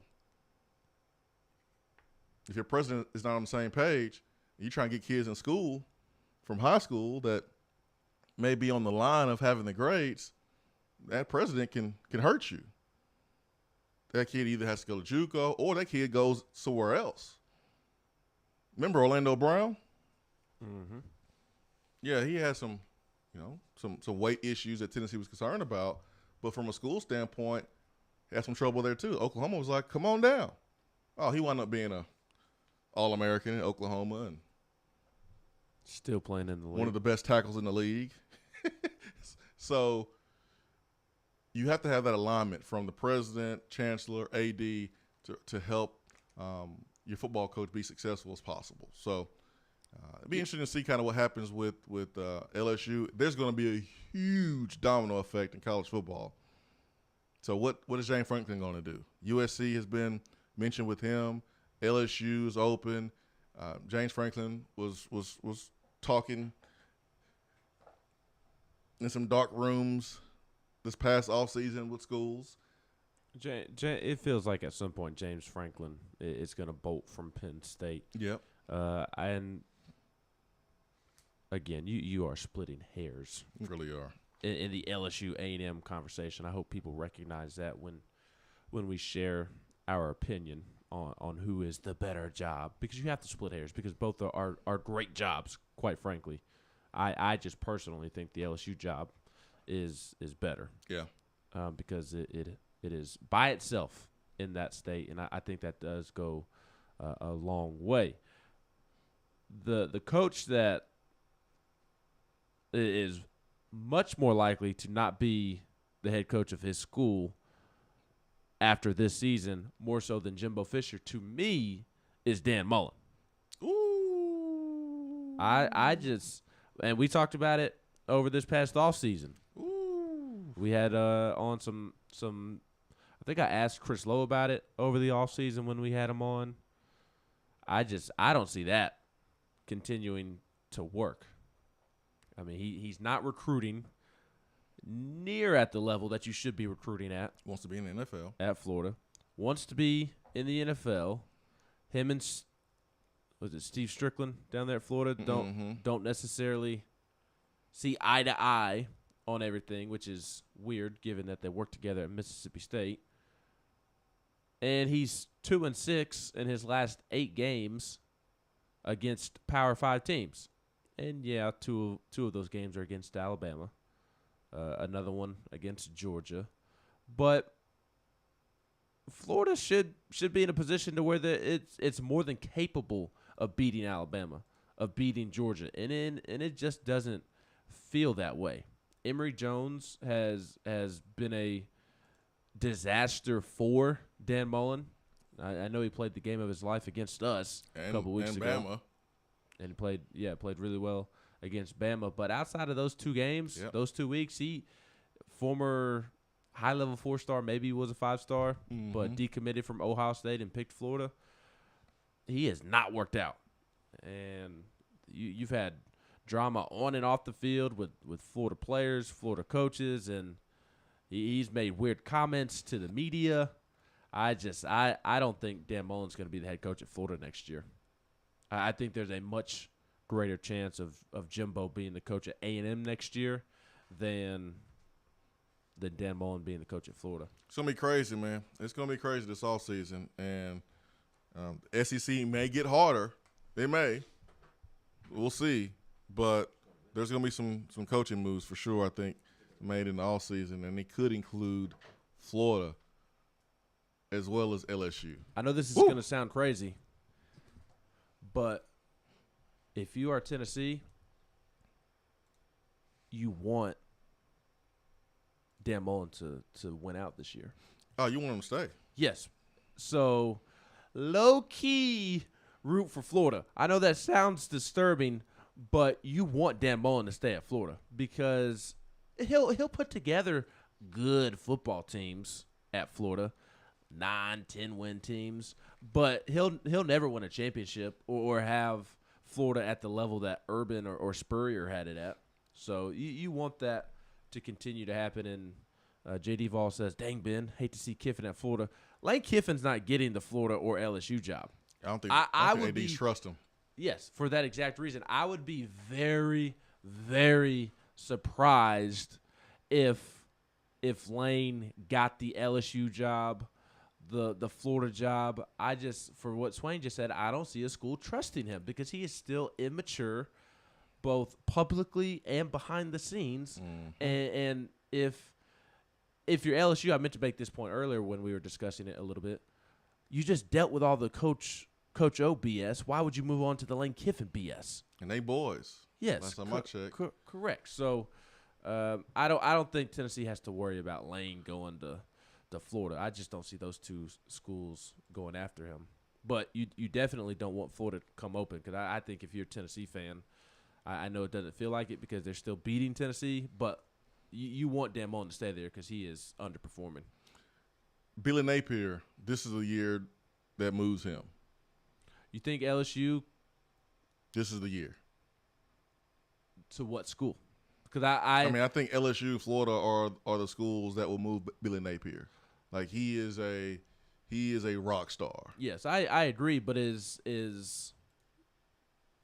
LSU going to humble itself? I don't really know the exact phrasing that I'm looking for. But is LSU going to be willing to swallow its pride and go hire the head coach at Louisiana. We had the same conversation about Tennessee. He's a great coach, and he's turned down big jobs. Oh, look, I'm with you. I think he'd be awesome. Yeah, waiting for the right one. So. He already has that reputation built up in the state of Louisiana. Mm-hmm. I'm with you, but it kind of goes back to the whole Tennessee conversation with a Justin Fuente or Mike Norvell. Does Tennessee swallow its pride and look at those guys? Will LSU swallow its pride and look at the best coach in the state that's at a smaller school? I think that they should, but will they? Yeah, I don't know. All right, let's get to the phones. We've got Kenny. Kenny, good morning.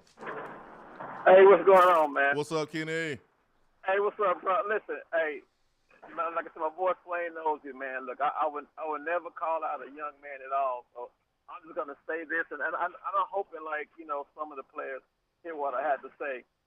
You know, man, through my life, man, you know, I've had adversity where I've like put things on myself and you know, and things didn't go well.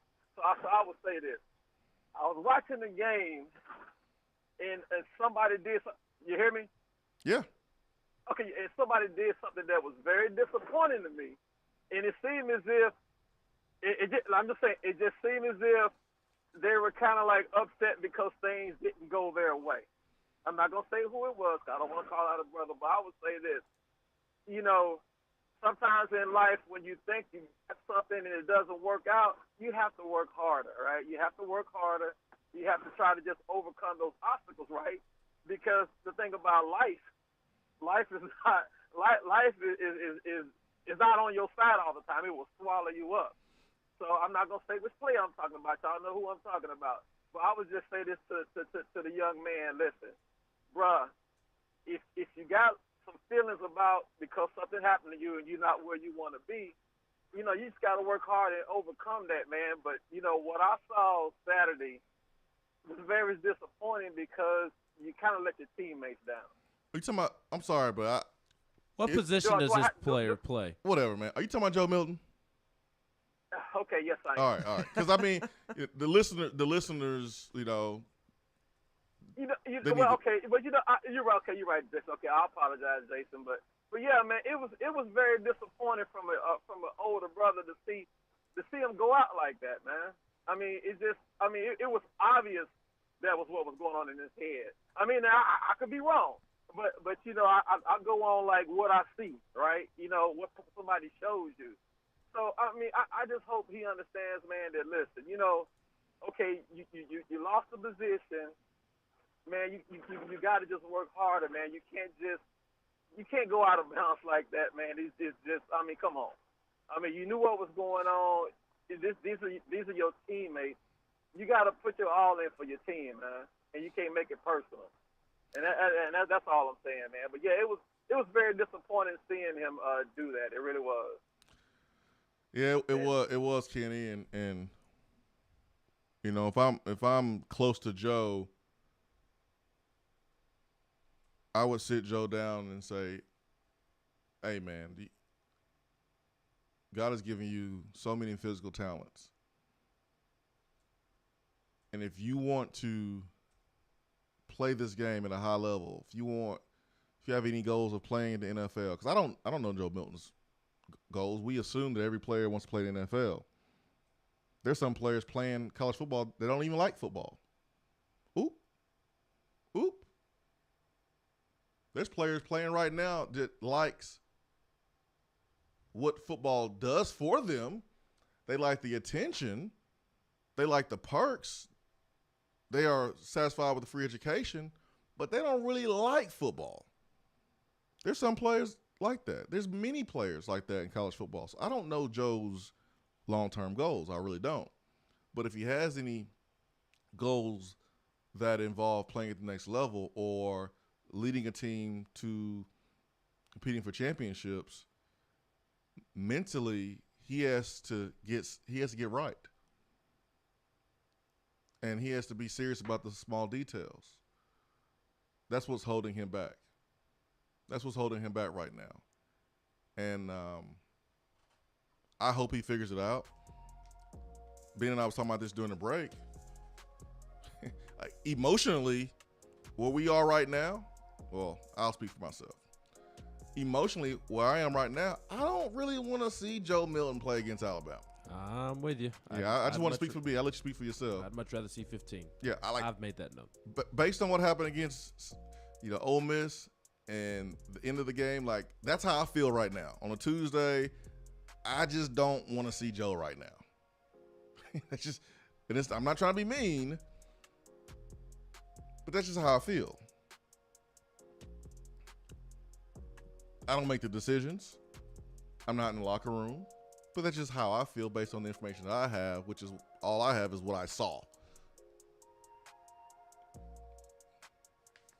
Not a lot of people are blessed with those physical tools, man. He has to figure it out. And it doesn't matter if it's Michigan, it doesn't matter if it's Tennessee or Oklahoma or Texas, it doesn't matter. Like, he's going to have to do some self-evaluation and do the things it takes to be a quarterback from the neck up. Simple as that. All right, let's get to the phones. I hope he does it because I want to see him win. 865-255-03. At 9:15, we'll be joined by Josh Pate, CBS Sports. He does a great job with his show talking college football, SEC football. He will join us at 9:15. Also, we are planning to have Austin Price on as well today. Talk about recruiting. Huge weekend for Tennessee. And we got a lot to cover. So stick around. Be right back.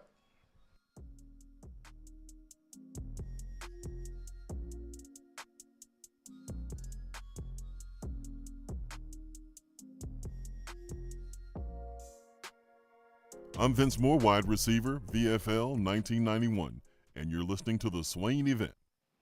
When I made the move to my own studio, I was worried about this. I was worried about that. I was worried about, hey, did I get this piece of equipment? Did I get that piece of equipment? Does that sound good? Does that not sound good? One thing I didn't have to worry about, that was office furniture, because Office Furniture Outfitters met my furniture needs. With a 50,000 square foot facility, they have East Tennessee's largest selection and are the best value for new and used office furniture. Located in Knoxville, it's easy to find everything you need for your new space, including desks, file cabinets, chairs, conference tables, and more. Office Furniture Outfitters is turnkey. They came to my place, we mapped everything out that was needed, they delivered, and get this, set everything up. To learn more about what Office Furniture Outfitters can do for you, log on to ofonox.com. That's ofonox.com. If you're coming to Knoxville and need a place to stay, do yourself a favor and book a room at Hampton Inn Paper Mill, also known as the Hampton on the Hill. This award-winning property is literally in the top 5% of all Hampton Inn properties. The GM, Stephen Lawrence, is a good old local boy who grew up in the business around Knoxville. He and his staff are always available, always willing to help, and will go above and beyond for their guests. The newest Hampton Inn in Knoxville has clean, affordable rooms, flat screens, fridges, and microwaves in every room. Plus, breakfast is included in every rate. Not to mention, there's also a pool and fitness center on site. If it wasn't so close to amazing restaurants, bars, and shopping, you would never want to leave. At only 6 miles from campus, you're still right in where the big orange action is. Go to hamptoninn.com, search Knoxville, and book your room at the Hampton Inn Paper Mill or call 865-693-5400. We're here with Dr. Michael Carlson of Tennessee Regenerative Sports Medicine to discuss PRP, platelet-rich plasma. If you have orthopedic injuries such as shoulder pain, knee pain, Achilles tendonitis, or tennis elbow, you should give them a call. Good to be back, Jason. We specialize in non-surgical orthopedics, so we treat damaged tendons, ligaments, and joints, including rotator cuff injuries, knee injuries, and elbow and foot problems by using ultrasound-guided injections with PRP. And this form of treatment helps stimulate the body's own reparative process and assist in the healing of damaged tissue. Doc, what makes your training different than others? I've been practicing in Knoxville for over 26 years, and I'm certified in interventional regenerative orthopedic medicine through the American Academy of Orthopedic Medicine. They've been the leader in this form of treatment since 1983. I also teach this form of treatment on a national and international basis to other physicians, residents, and medical students. Here in our clinic, I'm the one doing the procedure, and we're using your own PRP, which are concentrated platelets, to treat your injury. So in other words, Jason, it comes from you and it goes back to you. So you know exactly what you're getting and know exactly the level of training involved. Do what the pros, college athletes, and I have done, and visit them online at trsportsmedicine.com. Tennessee Regenerative Sports Medicine, East Tennessee's leader in PRP therapy. At Iris Networks, we know that business communication solutions are critical to your success. Since 1998, we've been helping businesses in East Tennessee by providing reliable and affordable high-speed fiber internet and voice solutions. That's why Iris Networks is your Tennessee communications partner. With internet speeds up to 100 gigs and work-from-anywhere solutions like mobile apps, video conferencing, and file sharing, we make sure you can stay connected to your customers and great communities we live and work in. Iris Networks, because just like you, Tennessee is our home.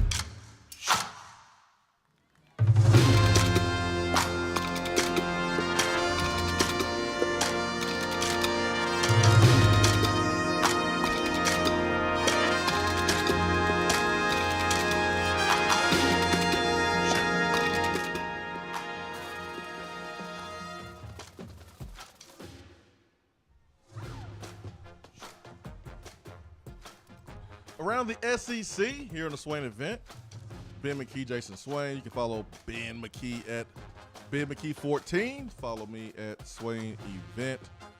865-255-03 is our telephone number. All right, Ben, what do you have for around the SEC?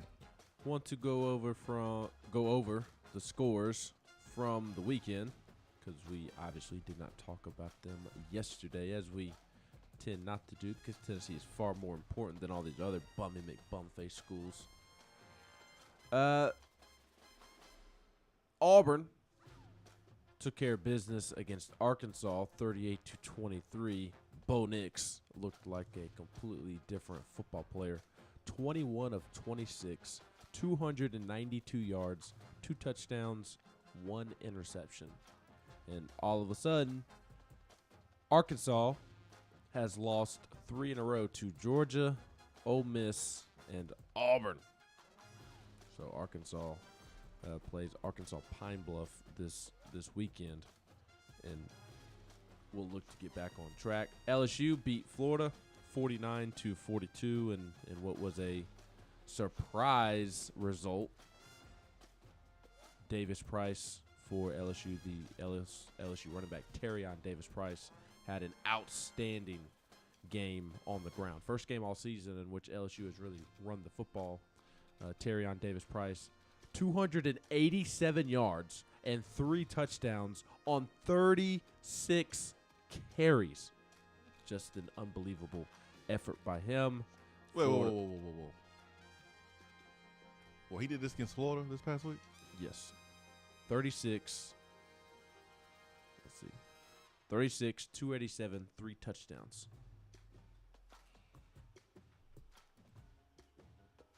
LSU has probably the worst rushing offense in the conference, like Mizzou level bad. And Todd Grantham's defense at Florida gave up that many yards. Mm-hmm. I think that's the single best performance in LSU history at the running back position. If I'm not mistaken, I saw that. He broke Leonard Fournette's record. Ooh. Man. Manhandled Florida.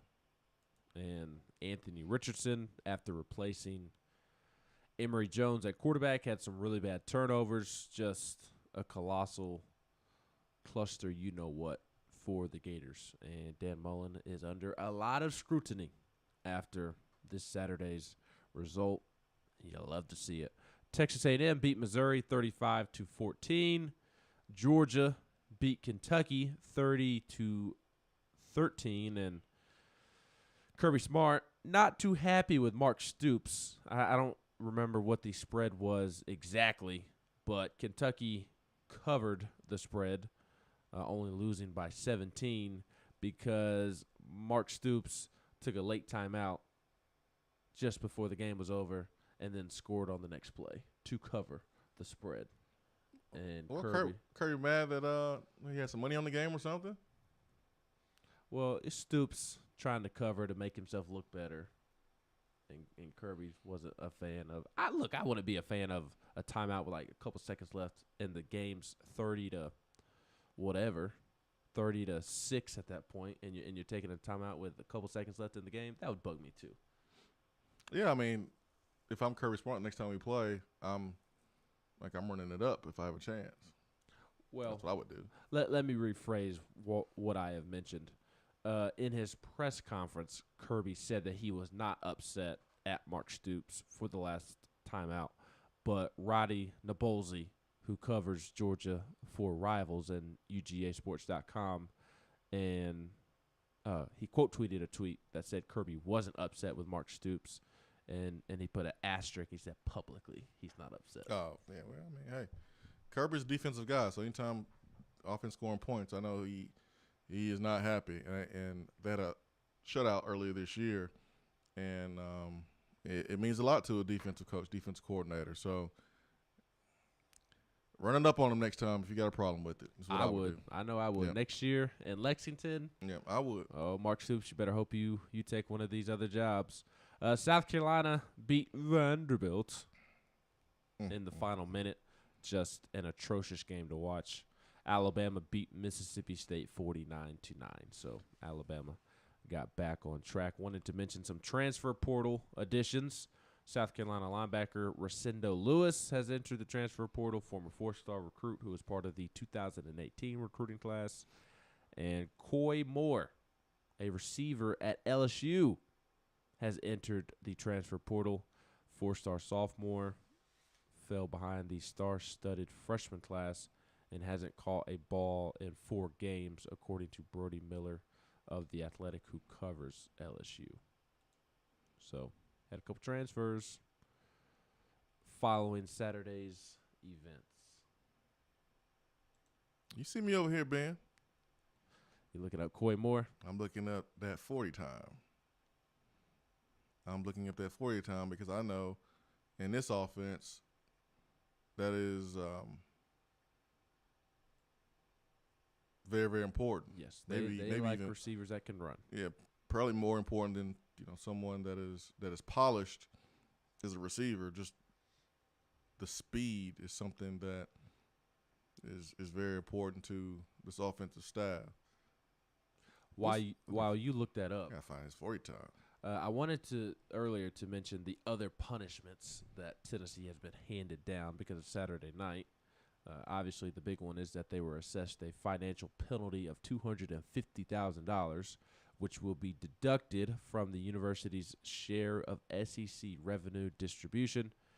Also, they are required to use all available resources, including security, stadium, and television video, to identify individuals who threw objects onto the playing field or at the opposing team. All individuals identified as having been involved in disrupting the game shall be prohibited from attending Tennessee athletics events for the remainder of the 2021-22 academic and athletic year. Tennessee must also review and update its athletic department game management procedures and alcohol availability policies to prevent a recurrence of Saturday night's disruption, which shall include an evaluation of agreed-upon SEC sportsmanship, game management, and alcohol policies to verify full compliance with existing standards. And lastly, following completion of this review and prior to the University of Tennessee's next home football game, the university shall provide a report to the conference office to summarize its efforts to identify and penalize offenders and its plans to enact policies to prevent future similar incidents while ensuring compliance with conference standards. Conference is not suspending alcohol sales privileges for Tennessee at this time, but reserves the right to do so if other requirements outlined above are not met. Which that's not going to change anything. That's not going to prevent it from happening again. No. The students are drunk before they go into the game. Exactly. Get drunker during the game. And last I checked, you can throw water bottles and mustard bottles and golf balls just as well as you can throw a beer bottle. Beer can. Yeah. And you can do it being mad and sober, just like you could do it being mad and a little bit drunk. So correct. Hey, whatever makes you feel good and sleep good at night, making you feel like you actually making some change. I know a change you can make to prevent this from possibly happening again. Get better referees, better officials. Big Orange Mac, good morning. Good morning, Jay Swizzle. Good morning, Benjamin. My man, it was so good to meet you. Yes, sir. I want to thank you for taking the time out to come down off your stand down up there by Gate 21 and take the time to speak to me and my boy. We really enjoyed it. I greatly appreciate it. Nice to meet you too, Mrs. Swain. Oh yeah, the boss. Very nice to meet you as well. My little one, he's kind of shy, so he was kind of like a deer in headlights, meeting all the different people that from our fellow Vol villains. I appreciate meeting all y'all, and I can't remember everybody's name. It was so many daggum people. I appreciate all y'all being nice and speaking to me and my boy. Guys, the atmosphere Saturday night was unmatched. Of all the games I've been to, like I said, my first game I've been to, it was in 2006, Alabama. That was just, golly, I still get goosebumps thinking about it. I know I made fun of Alabama UGA when they brought their light show. Man, they just add to the electricity, man. Mm-hmm. I eat crow on that because that just, golly, when they put the stadium was orange, and then when the T opened up and they like made a spotlight into a T. Oh my goodness gracious, man. Listen, these boys fought their butts off. They went toe to toe with a top 15 football team. They were underdog, and they didn't back down. They kept fighting. I just want to ask everybody to keep fighting for them. Now, I ain't talking about throwing mustard bottles and whatnot. I ain't mad about it, though, with that being said. But continue to fight for these guys. They're fighting for us. They keep fighting. They fought tooth and nail. Let's don't give up on them. Let's get behind these boys. Let's get behind this coach. Because, man, I like one of your callers earlier said, I really wasn't that mad because they fought. I mean, they hung in there. They got the stops that they needed. They held they held Ole Miss in the second half to one touchdown. They sure did. I know we're looking like a mash unit right now. Look like a casualty list from Hamburger Hill, but man, we just keep fighting, and really, to be honest with you, man, I know what's gonna happen Saturday, but looking forward, man, I give ourselves a chance, and I forgot, we got UGA coming up too, but in the other three games, Kentucky, South Alabama, and Peabody, I like our chance. I think we can pull. We can take care of business in those three games. I really feel confident. Coach Heupel has taken. Those saying you can't make chicken salad out of chicken. You know what? Mm-hmm. Well, he's taking chicken you know what, and he's making chicken salad out of it right now. He is. And I you know what? Let's get behind this guy.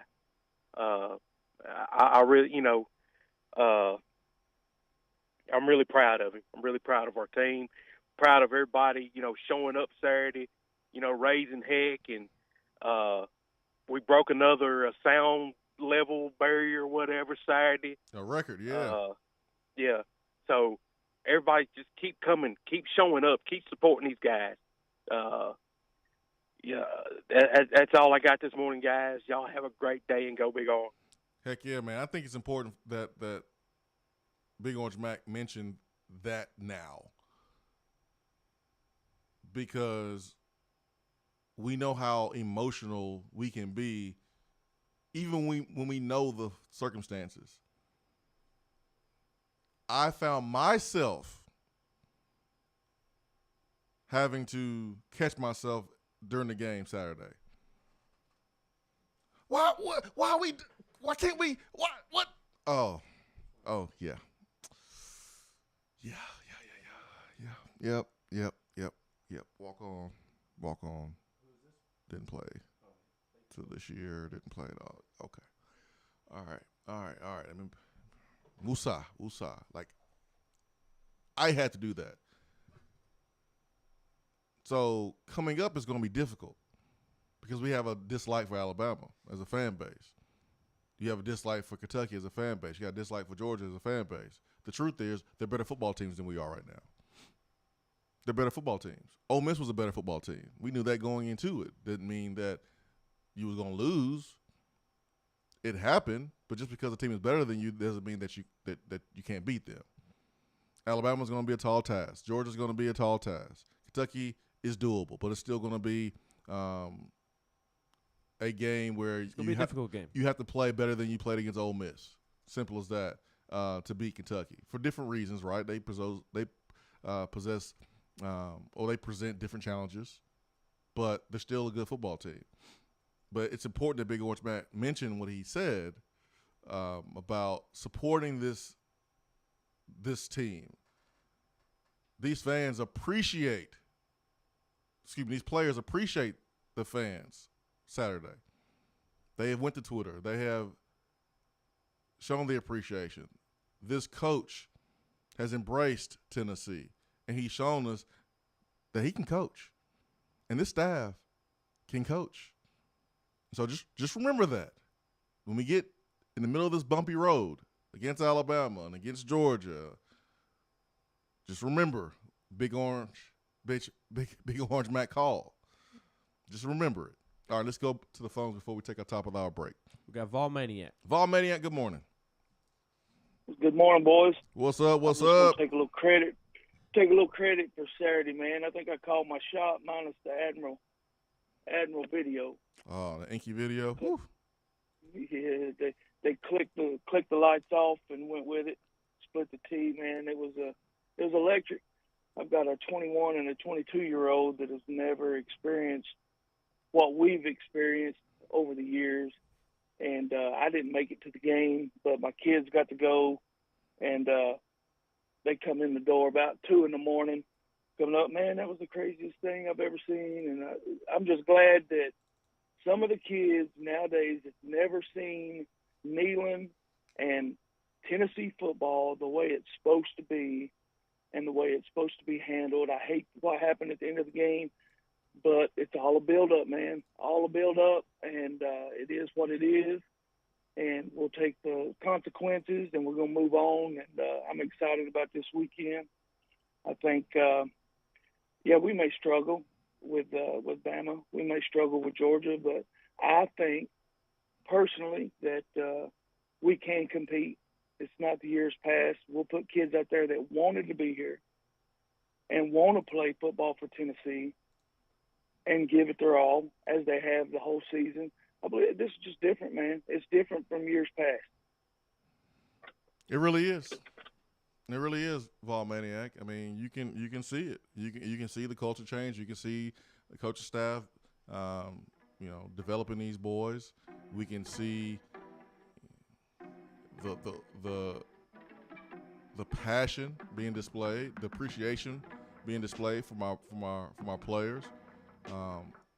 The only thing we have to do is go get some better players and some more depth. That's the only thing missing. And you're gonna attract those guys. They're gonna come to you. Some of them will. Some of them you have to go get, but some of them will come to you when you're doing things right. When you're doing things right, man, the universe blesses you. They put people in your life. I truly believe that. And I think Tennessee's going to have people that want to come to them because of the culture and how we're doing things. Hour 3 is coming up. At work, can't call in? Don't feel bad. You can talk to the guys on the text box. It's part of the free Swain Event app. Top 100 barbecue restaurant Dead End Barbecue is a no-brainer when you are craving the smoky flavor of quality Q. Dead End makes it easy to enjoy their fantastic menu with online ordering from Chow Now for pickup. Or if you don't feel like leaving the house, then have Dead End Barbecue delivered right to your door by Loco Knoxville or Bite Squad. Cheer on your favorite team with the best barbecue around. Check them out online at deadendbbq.com. Dead End Barbecue. The search is over. Litter is a big problem in Tennessee, but together we can do big things. We can make our cities, our waterways, our roads cleaner and safer. The Tennessee Department of Transportation is committed to reducing litter in our communities, but we need your help to do it. There are over 100 million pieces of litter in our roads at any given time, and it costs TDOT about $19 million a year just to clean it up. The first step to keeping Tennessee beautiful is to rally behind these 3 simple words. Nobody trashes Tennessee. Join the Nobody Trashes Tennessee movement at nobodytrashestennessee.com. Out-of-town law firms have been swarming into East Tennessee lately. Firms from Memphis, Chattanooga, and Birmingham have stormed into the area. Wouldn't you rather do business with a local law firm? You know, a true neighbor. Marcos Garza and the pros at the Garza Law Firm are just that. They are our neighbors and friends that support local causes year-round. The Garza Law Firm works to serve you professionally on criminal matters, injuries and accident matters, and Social Security and disability filings. The Garza Law Firm is here for you at garzalaw.com. The Garza Law Firm. Let us help. JC's Tree and Landscaping Service specializes in quality tree work done at an affordable price. Trimming and removing trees are their specialty. They also offer other services like land clearing, stump grinding, crane services, and all of your basic landscaping needs for both commercial and residential. JC's will give you a free estimate and beat any written quote by a competitor to guarantee that you get the lowest price around. Don't risk your land with a fly-by-night service. JC's Tree and Landscaping is licensed and insured. Give them a call at 865-599-3799. Guys, your health right now is more important than ever. I recommend Low T Center. That's where I get my levels checked. It all starts with the annual wellness exam where they do a comprehensive health assessment exclusively for men, making it quick and easy to take care of your health. And now they offer monitored self-inject at-home testosterone treatment. Most insurance is accepted. Go to lowtcenter.com now to book your appointment and make your health a priority. Low T Center, reinventing men's healthcare. I just wanted to come by and congratulate you on the great work you've been doing. I like your style. You remind me of a young me. Failure is not an option. That boy is good. Homes remind yourself, nobody built like you. You design yourself. Attaboy. Attaboy is brought to you by Made in Tennessee Business Fiber Internet from Iris Networks. Find business solutions for you at irisnetworksusa.com. Time for Attaboy, where we highlight positivity, good stories, good people doing good things. Attaboy is brought to you by Iris Networks. 90 days, no payment for business internet, high quality fiber internet and voice. A Tennessee business connecting Tennessee businesses. Ben, we got a good one today. Absolutely. It's an Atta Girl today for Candace Parker, who won her second WNBA championship on Sunday afternoon for the Chicago Sky. Just an awesome, awesome story. Spent 13 seasons in Los Angeles with the Sparks, and this past offseason came back home to the Windy City and has proved herself with another team. And as I said, on Sunday, she won her second WNBA title, leading the hometown Chicago Sky to their first championship in franchise history with an 80-74 win over the Phoenix Mercury.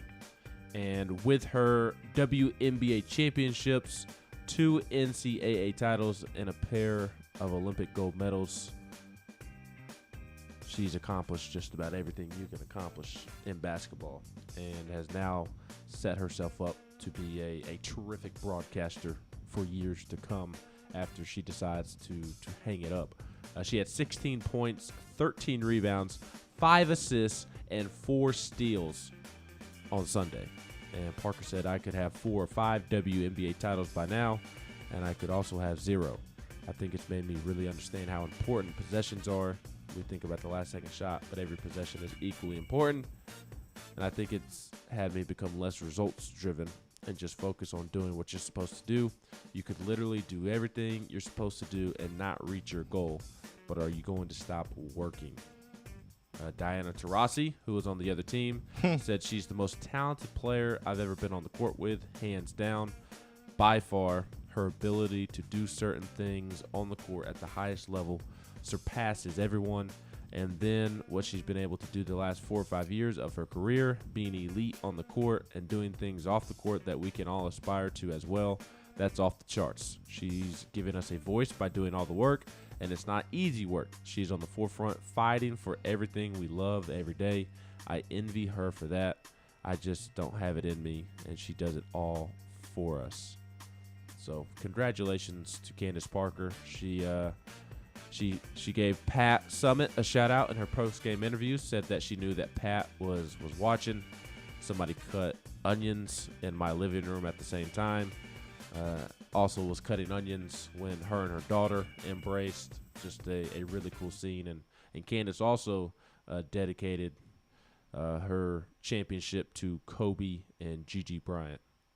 So classy Candace as always. Truly a great ambassador for the University of Tennessee and the Lady Vols basketball program. 100%. I want to throw this question out before we have on our first guest for today, and that is Josh Pate. CBS Sports 247 does a great job with his show, and he was at the game. He has had some strong opinions about everything that's transpired in the last couple of hours. He got a chance to witness the atmosphere. But here's a question I want to throw out. It is on the poll section on your app. So go to your app and you can vote. But we had this question come in on YouTube from Tawan here about the atmosphere Saturday and how would you compare it to Oklahoma 2015. Says, hey guys, not sure this has been asked, but in your opinion, does the atmosphere from Saturday beat the game versus Oklahoma in 2015? What are y'all thoughts? So here's a question. Better atmosphere 2015 versus OU or 2021 versus Ole Miss? To me, it's the same, and I'm not picking one or the other. Both were electric. Both were awesome. I loved the new details that have been made to the pregame scene at Neyland Stadium. I told y'all when I came back from the 2019 Alabama game after JG did what he did in the end zone that the light show is cool, man. It's cool pregame. It truly amps up the atmosphere, amps up the stadium. It does. As silly as it sounds, it's a light show. I mean, how silly is that? It, as y'all saw on Saturday, it contributes to the pregame atmosphere. Mm-hmm. I'm not a fan of doing it throughout the game. Alabama does it over the top throughout the game. Like I'll probably have a migraine when I'm driving back to Huntsville after the game on Saturday night. They do it throughout the game constantly, and it is very annoying. They do it too much. But pregame, when they show Alabama has a longer walk from its locker room than Tennessee does, but they show the doors open up to the Bama locker room, Nick Saban walk out, and the players come out, and they have that long tunnel that they walk, and the lights are going, the crowd's going. I told y'all it was awesome. I don't like Alabama, but all right, even that pregame scene. That's enough, Ben. But I raved about it because it's something I wanted Tennessee to do. And I don't care if they're copying off of Alabama's paper. Like, they did the same thing on Saturday. They showed Tennessee coming out of the locker room. They did the lights. Now Tennessee's is better because it's Tennessee, and they put the little what's the focus light? The they had the spotlight Yeah. on the tee. I thought that was all. I was not expecting that. That was great. That was great. And the whole stadium was orange from the lights as well. Ain't nothing wrong with being a fireworks. copycat as long as you copy the right cat. So that's everyone right. in the country is trying to copy Alabama right now because you know they're the best program, and Alabama copied other programs when you know they were behind with their offense. So everybody copies everybody. It's all right. It's how you do it. Do you do it right? Do you do it better? So I love the added details, but in terms of from opening kickoff to end of game, the atmosphere was. I mean, I'm not picking one or the other. Both were just absolutely electric. So that's the question on the polls. Hold that. We're going to take a break, and then we come back. We'll be joined by Josh Pate. We'll talk about this game, Tennessee, his opinions on Tennessee, Josh Heupel, host to a host. Host to host. So I love bringing on guys that are on the radio, that host their own show.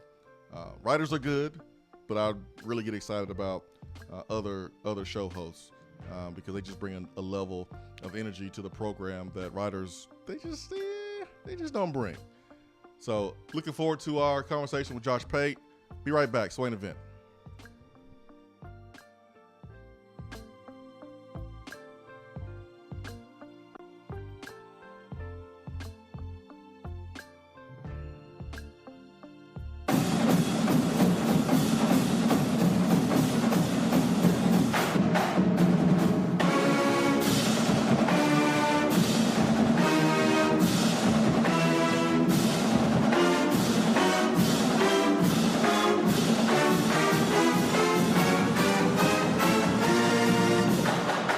Hour 3 of the Swain Event is brought to you by the Low T Center and lowtcenter.com.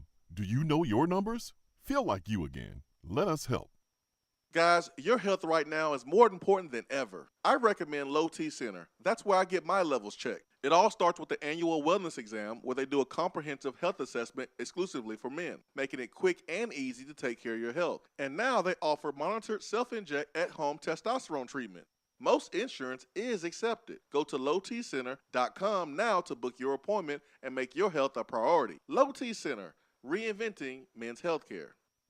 At Iris Networks, we know that business communication solutions are critical to your success. Since 1998, we've been helping businesses in East Tennessee by providing reliable and affordable high-speed fiber internet and voice solutions. That's why Iris Networks is your Tennessee communications partner. With internet speeds up to 100 gigs and work-from-anywhere solutions like mobile apps, video conferencing, and file sharing, we make sure you can stay connected to your customers and great communities we live and work in. Iris Networks, because just like you, Tennessee is our home.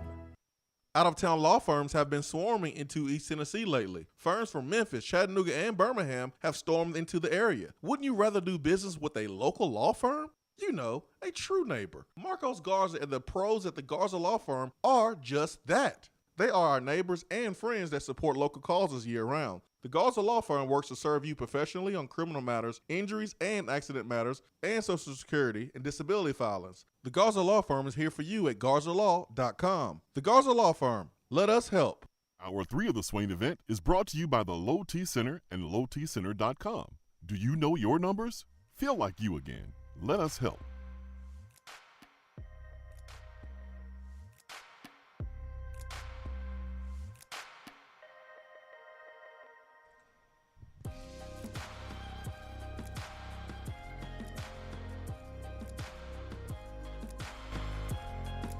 Swain Event, SwainEvent.com, fueled by Dead End Barbecue. We are going to the Iris Networks hotline to talk to Josh Pate, who's been tearing it up with his show, been doing a great job, got the fans buzzing so much that his fans reached out to me. We have mutual fans say, hey, you got to get Josh on. So that's what we're doing today. Josh, good morning. Thank you so much for joining the program today, taking some time out of your morning, talk a little college football with us, man. Appreciate your time. Yeah, man. Look, everybody has mutual friends, but when you can get mutual fans, that's when you're really living. Absolutely. Absolutely, man. 247 Sports, CBS Sports, host of Late Kick Live Plus, Late Kick Live, and then also you have the podcast, do a great job. right there in Nashville, Tennessee. You were at the game Saturday, Josh. Your impressions of the atmosphere, the game, from Ole Miss side, from Tennessee side, the end of the game. Just give us your overall thoughts. What I ended up doing, and this is the way my mind works, maybe I'm just weird, but my mind kind of splits it into three compartments. So you got the first, 55 some odd minutes that was just incredible. It was a great recruiting tool for Tennessee. It was a great spectacle for Tennessee, for college football.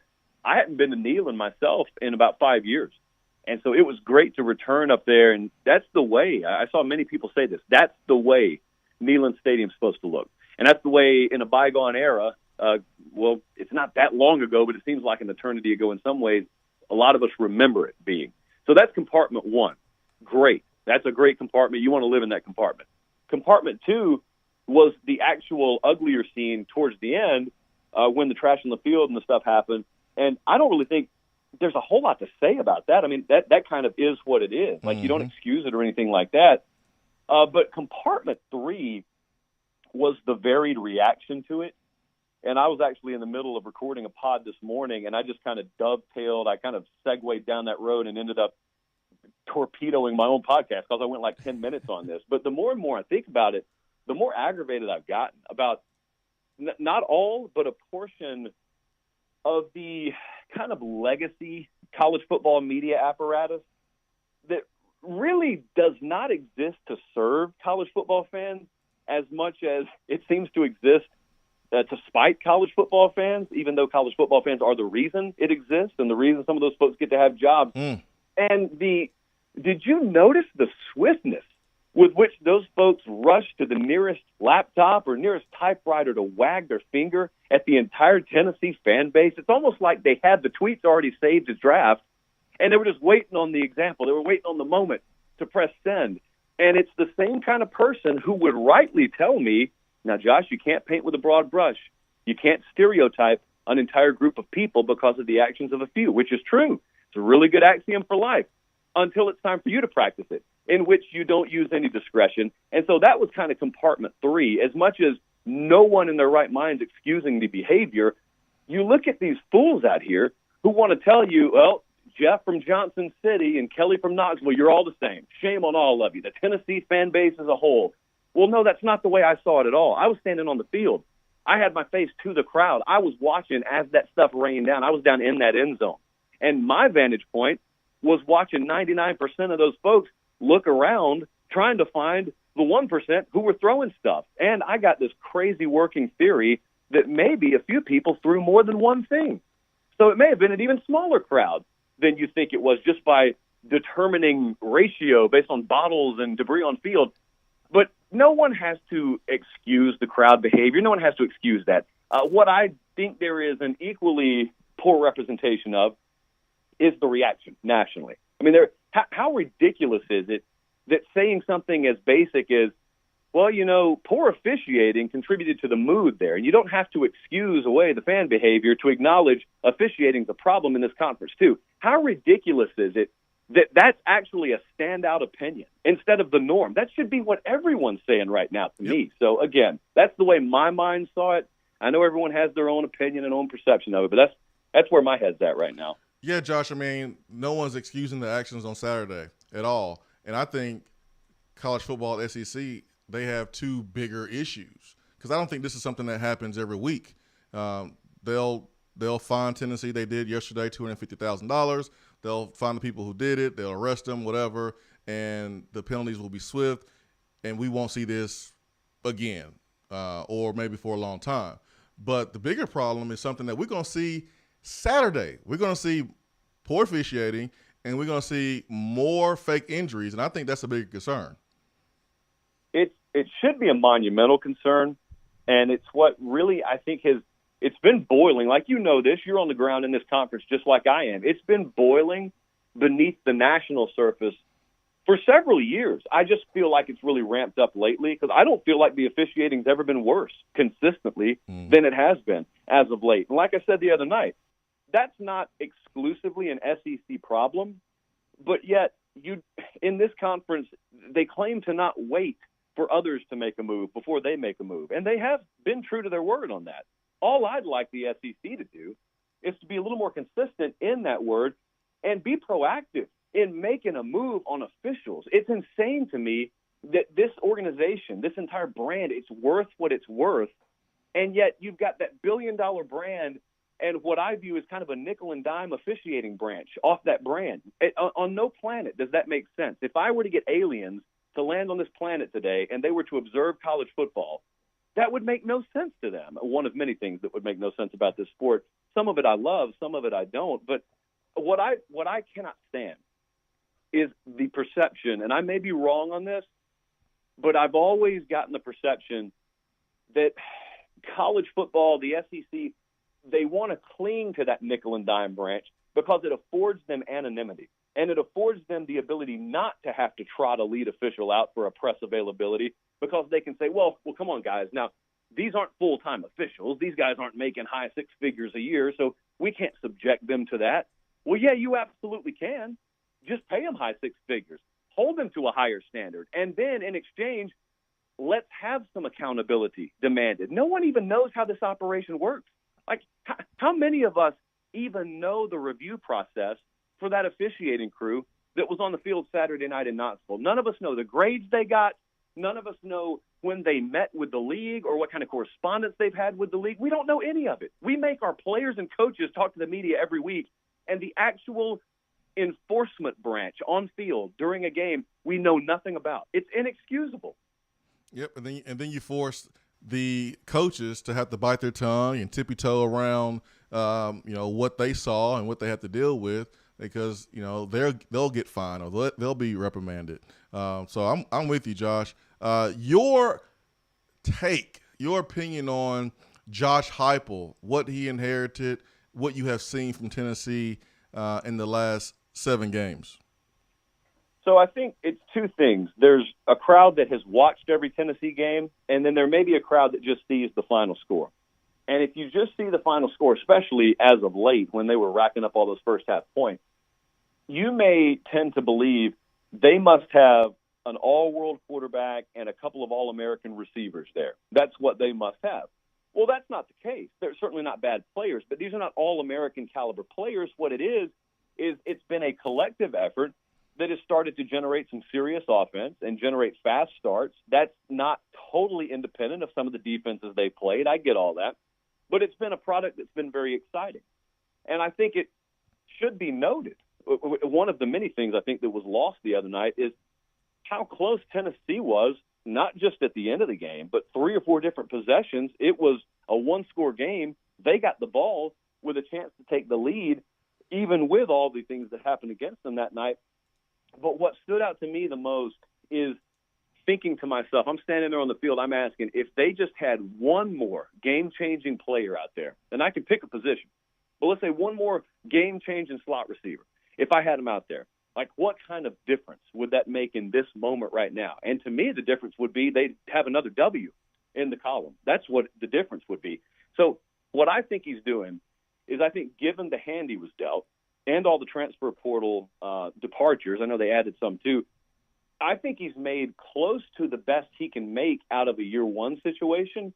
What I really wonder, and what I always wonder about a first-year coach, I'm thinking the same thing with Brian Harsin at Auburn. You have to wonder what it's going to feel like in December and then early February, the early and late signing date. Like, what is the mood around Tennessee football then? Because I think that most of us, if we're watching this program, you trade some success on the field in year one if you had a ton of momentum and you had a ton of those 50-50 recruiting battles that you were ended up winning because you know what that means down the road. And then you also correlate that with the fact that you've seen this guy already seemingly overachieve a little bit early in his tenure. So what's he going to do when he has the players? Like, that's the kind of thing I'm thinking with Josh Heupel. I want to see him win as much as he can in year one. But the fact that they can score now, and the fact that when you walk around that program like I did Saturday, to a man and woman, everyone who works at Tennessee tells you, hey, he's just a good guy. Like, he's really easy to want to pull for. Those things are green lights. Those are not red lights. And so I know it's not a fun result Saturday, but if we zoom it out 50,000 feet, I still think things are pointing in the right direction. Josh, you kind of answered what I want to ask you about, but I'm curious as to your expectations preseason for year one of Josh Heupel compared to where he is now and kind of the job that you feel like he has done to this point and how you think Tennessee finishes out the season?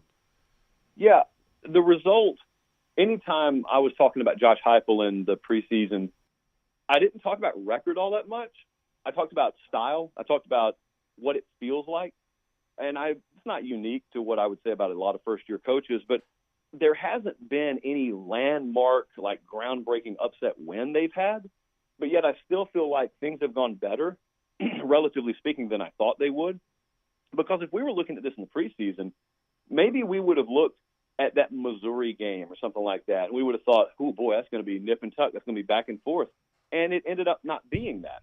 And so, yeah, does that net you any more than one win that I already expected you maybe to have? No, it's the same thing, but it's not the same thing.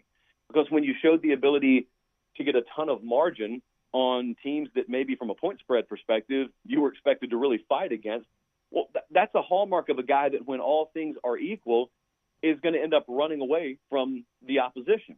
Well, that now we look ahead, and that's why Saturday night's result hurts a little bit, because that was another situation where you had a winnable game. Well, now we look ahead, and things aren't going to be equal. Saturday, you got a defense that was on the field triple-digit plays that has to go to Tuscaloosa. Like, that's not going to be all that fun a time in all likelihood. You got Georgia down the road. Probably not going to be a fun time. And that's where when the results start tilting a little bit, maybe it gets a little bit harder to stomach, but I don't think it has to be that way. Like, I don't think you have to erase the memory of what's happened and some of the positive steps you've taken earlier in the year. What you have to make sure you're doing, though, on the recruiting side of things, is you have to make sure you are crystallizing some of the positive early season momentum, and you're making sure that it's crystallized, maybe not in the fan base's mind as much as it is in the recruit's mind. So if the recruit has to know, hey, buddy, independent of what happens the rest of the way, you need to know down the road, if I have a roster full of guys like you, these results coming up are going to be a lot closer because we'll have a lot more competitive a roster. So right now, don't judge us on that. Judge us on what you've already seen, because that's what I want you to know is possible. Like, that's where my focus is, even independent of the results with Tennessee. I would say it has been a net overachievement relative to what I expected preseason. Josh Pate here in the Swain Event. You can give him a follow at Late Kick Josh, part of 247 Sports Network. CBS HQ does a great job. And I want to ask you about SEC, just the landscape with the coaches, because this thing is looking like it's going to be a very interesting offseason. The LSU job is going to be open. You look at Florida, and oh my gosh, they gave up some records to LSU over the past weekend to a team that simply can't run the football. Dan Mullen looks like he's annoyed. What happens with the Florida job, we'll see. But what's your overall take on the conference as far as coaching stability and what can happen down in Florida? The Florida, I don't think there's a situation in the country right now from a coaching standpoint that's more interesting than Florida. Because I don't think we have a situation there where Dan Mullen runs the risk of just being outright fired, unless there's just disaster down the stretch. I don't think that's where they stand. But see, it doesn't have to stand there in order for things to move. And that sounds complicated, but really what I mean is this goes back to last year. Remember this time last year, there were those NFL rumors with Dan Mullen. Mm-hmm. And I believe there was a lot of validity to them. It's just they were coming from the wrong side. See, typically, like Jason, right now, if the NFL wants you as a head coach and the rumors are out there, it's because it's coming from the NFL side of things. Well, that's not the way it happened with Dan Mullen. Dan Mullen's side was the precipitator of a lot of those rumors, and it turned out the NFL wasn't nearly as interested in Dan Mullen as Dan Mullen was in the NFL. But I'm a big believer that he had convinced himself that he was going to the NFL. And if you correlate that with a lot of his actions last year, it makes sense. He carried himself like a guy who knew he was about to be out the door. Well, the problem is he turned the key and the door wouldn't open. And so then he had to turn back to all the folks he had waved bye to, and he had to say, never mind, guys, I'm coming back. Well, if anyone has ever had that happen, if a girl's tried to walk out on you and then the other guy rejected her and she tries to come back to you, how receptive are you to her? Yep. Not very.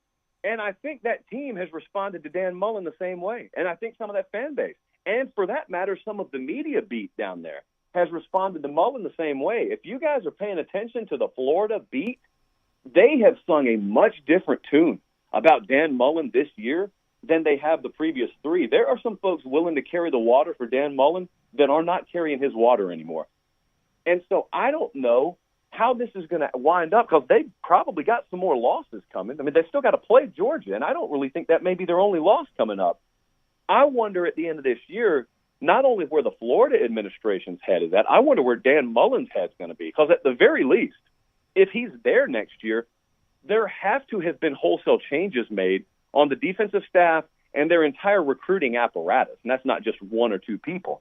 If that's not the case, then at the University of Florida, you've got to either make one of 2 decisions. Either we've got to make a fundamental change, a head coaching change, which is still hard for me to envision, or number 2, we've got to accept that we just have what we have in Dan Mullen. And if this were Missouri, that'd be good enough. But with Florida, it shouldn't be good enough. So I don't know if they've gotten to the point where they can justify just moving on from him. Like, I don't think they're there yet. But if they don't move on from him and he doesn't make massive changes, and that doesn't just mean firing an assistant coach or 2. If he doesn't make massive changes, Florida is not waving a white flag, but they're kind of announcing themselves as, well, we're not going to be all that serious about winning anymore. So we'll still be here, and we'll still be good for 7 or 8 wins a year, but that's going to be about it. And that's hard to envision from Florida football. Now, you're right there, Josh. I mean, I look at Florida's schedule, and they have a bye week this week, which is an important week for them because they better have a good showing against Georgia. Not going to win because Georgia's a better football team, but you better show that you have made some improvements in that bye week. You've healed. You have fixed some fundamental issues defensively, stopping the run. You better look like you've done something during the bye week. And then you play South Carolina on the 6th. You play Samford. You should win that. But Missouri and Florida State. So you got 3 games where you should win if you look outside of Samford and Georgia. But if you let South Carolina hang around and you play down in South Carolina and you play down in Florida State, you play down in Missouri, Josh, we could get a really interesting offseason. I think the Florida State could be the canary in the coal mine, so to speak, because those are programs, those are teams, not programs. Those are teams going in opposite directions right now.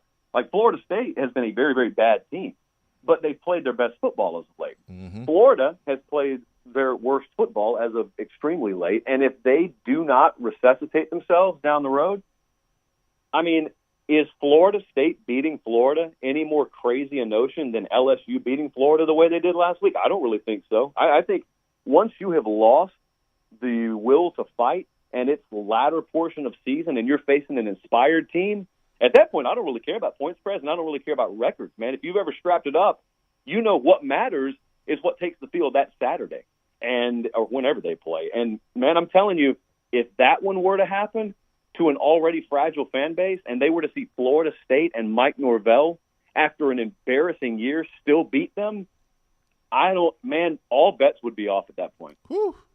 Woo. Hey, Josh, man, I got an idea. Hit me. Let's do this again. Hey, I'm on board, man. I've got open mornings. I got a cell phone that works. I'm all for it. Let's do it, man. Let's do it, man. Thank you so much for chopping it up with us this morning. 247 Sports, CBS HQ, doing a great job, my friend. And, man, now I see why people love you, man. You're freaking awesome. You're more kind than my mom is, even. I appreciate it, Jay. Hey, let's do it again, Josh, man. Thanks for the time. All right, brother. Appreciate it. See you. Josh Pate here at the Swain Event. Swain Event fueled by Dead End Barbecue, top 100 barbecue restaurant in America. Let's take a quick break, man. Good stuff from Mr. Pate there. Let's go back to the phones when we come back and bring on Austin Price, talk some Tennessee football recruiting. It was a busy weekend for Tennessee. A lot of recruits on hand. Let's see what they said about the atmosphere, what they saw with the on-field product, offense, defense. We'll talk to Austin Price, VolQuest.com, coming up next.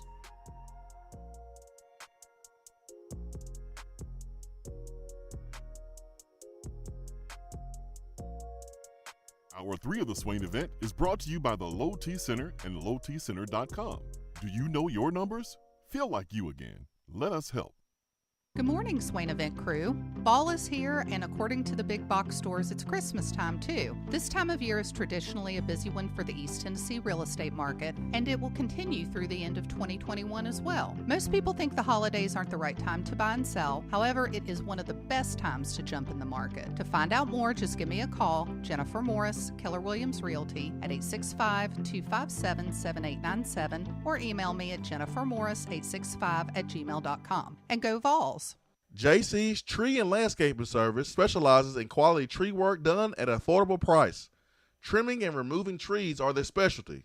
They also offer other services like land clearing, stump grinding, crane services, and all of your basic landscaping needs for both commercial and residential. JC's will give you a free estimate and beat any written quote by a competitor to guarantee that you get the lowest price around. Don't risk your land with a fly-by-night service. JC's Tree and Landscaping is licensed and insured. Give them a call at 865-599-3799. Litter is a big problem in Tennessee, but together we can do big things. We can make our cities, our waterways, our roads cleaner and safer. The Tennessee Department of Transportation is committed to reducing litter in our communities, but we need your help to do it. There are over 100 million pieces of litter in our roads at any given time, and it costs TDOT about $19 million a year just to clean it up. The first step to keeping Tennessee beautiful is to rally behind these 3 simple words. Nobody trashes Tennessee. Join the Nobody Trashes Tennessee movement at NobodyTrashesTennessee.com. We're here with Dr. Michael Carlson of Tennessee Regenerative Sports Medicine to discuss PRP, platelet-rich plasma. If you have orthopedic injuries such as shoulder pain, knee pain, Achilles tendonitis, or tennis elbow, you should give them a call. Good to be back, Jason. We specialize in non-surgical orthopedics, so we treat damaged tendons, ligaments, and joints, including rotator cuff injuries, knee injuries, and elbow and foot problems by using ultrasound-guided injections with PRP. And this form of treatment helps stimulate the body's own reparative process and assist in the healing of damaged tissue. Doc, what makes your training different than others? I've been practicing in Knoxville for over 26 years, and I'm certified in interventional regenerative orthopedic medicine through the American Academy of Orthopedic Medicine. They've been the leader in this form of treatment since 1983. I also teach this form of treatment on a national and international basis to other physicians, residents, and medical students. Here in our clinic, I'm the one doing the procedure, and we're using your own PRP, which are concentrated platelets, to treat your injury. So in other words, Jason, it comes from you and it goes back to you. So you know exactly what you're getting and know exactly the level of training involved. Do what the pros, college athletes, and I have done, and visit them online at trsportsmedicine.com. Tennessee Regenerative Sports Medicine, East Tennessee's leader in PRP therapy. More and more Tennessee businesses are switching to Iris Networks for reliable, local, high-quality, high-speed business fiber internet. Iris provides direct internet access from 10 megs to 10 gigs with no payments for 90 days. Iris also offers next-generation business phones with work from anywhere capability from the mobile or laptop app. With local sales, support, and service, Iris is a partner in the community. Learn more at irisnetworkusa.com or call 865-448-IRIS. Iris Networks, a Tennessee business connecting Tennessee businesses. Hour 3 of the Swain Event is brought to you by the Low T Center and lowtcenter.com. Do you know your numbers? Feel like you again. Let us help.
Swain Event, SwainEvent.com, fueled by Dead End Barbecue, top 100 barbecue restaurant in America. It is hour number 3 on the program.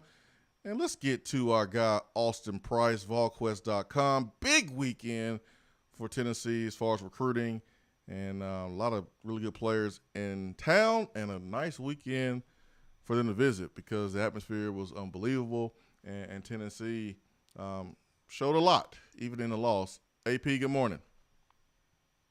What's up, Jason Swain? What's up, man? What's up? Busy week after the recruits hit Knoxville. What is the consensus from the recruits on, their opinions, their feelings on the weekend here in Knoxville? Well, I think that, on the whole, everything went really, really well. I mean, when you look at, the fact that, some guys I think are getting, are taking a step closer to decisions. Or is anybody imminent? I don't think that to be the case, but I think Tennessee sits in a really good spot with Caleb Webb, wide receiver from McEachern down in Atlanta.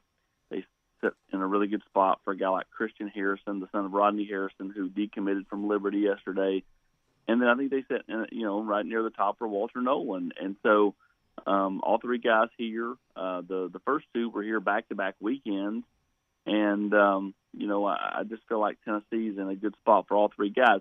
Again, none of the three are imminent, but, I think Tennessee's positioned well there, and we'll see, kind of where things go over the course of the next 4 to 6 weeks. When you say Tennessee's at the top for Walter Nolan, is like Tennessee one of the top schools, like one of the top 2 right now? Or you feel like Tennessee right now, today, October the 19th, because we know this can change by the second, by the day, by the hour, like right now Tennessee is at the top? Well, I think Tennessee, if you're asking my opinion, I just have a tough time when you look at everything involved, whether it being the development side of things, with Coach Garner, when you look at, NIL opportunities in the state, I just feel like, everything involved, the family's moved a lot, the last few years, being in Memphis and Mississippi and now Knoxville. I don't think they really want to go that route. Again, if they don't have to. I mean, I think they're prepared to pick any school if it's the right fit. But I think everything Tennessee offers at this point, gives Tennessee a really good shot to land Walter Nolan. Again, a lot of twists and turns between now and December. They're going to play all the, Walter likes the Twitter. I mean, we asked him about that last week when we went out there, and he's like, "It's just Twitter." He likes it still. He knows the when he tweets, people take notice of it. So I still think Tennessee's in the best position of all the teams in the end, unless something happens down the stretch. Austin, just how much momentum do you think Tennessee has gained on the recruiting trail over the last couple of weeks after the 2 wins over Missouri and South Carolina, and then the electric atmosphere on Saturday? Well, I mean, I think that I think they've done the best they could do. I mean, I don't think you could have had a better 3-week stretch outside of winning the Ole Miss game. But I mean, again, the crowd and the atmosphere, made it what it was. I just feel like that Tennessee's, finally got a little bit of juice in recruiting. I mean, it went so stagnant for so long. Mm-hmm. And now all of a sudden, they do got some juice with some kids. And, they continue to, get more juice out there. We'll be interested to see, what else happens down the stretch here, because I think there's some possibilities out there, for Tennessee to take some big swings and see if they can connect on anything. Austin Price, VolQuest.com. we've had this question from people. The end of the game stuff from a few fans there, how much did that affect the opinion of these recruits, if any?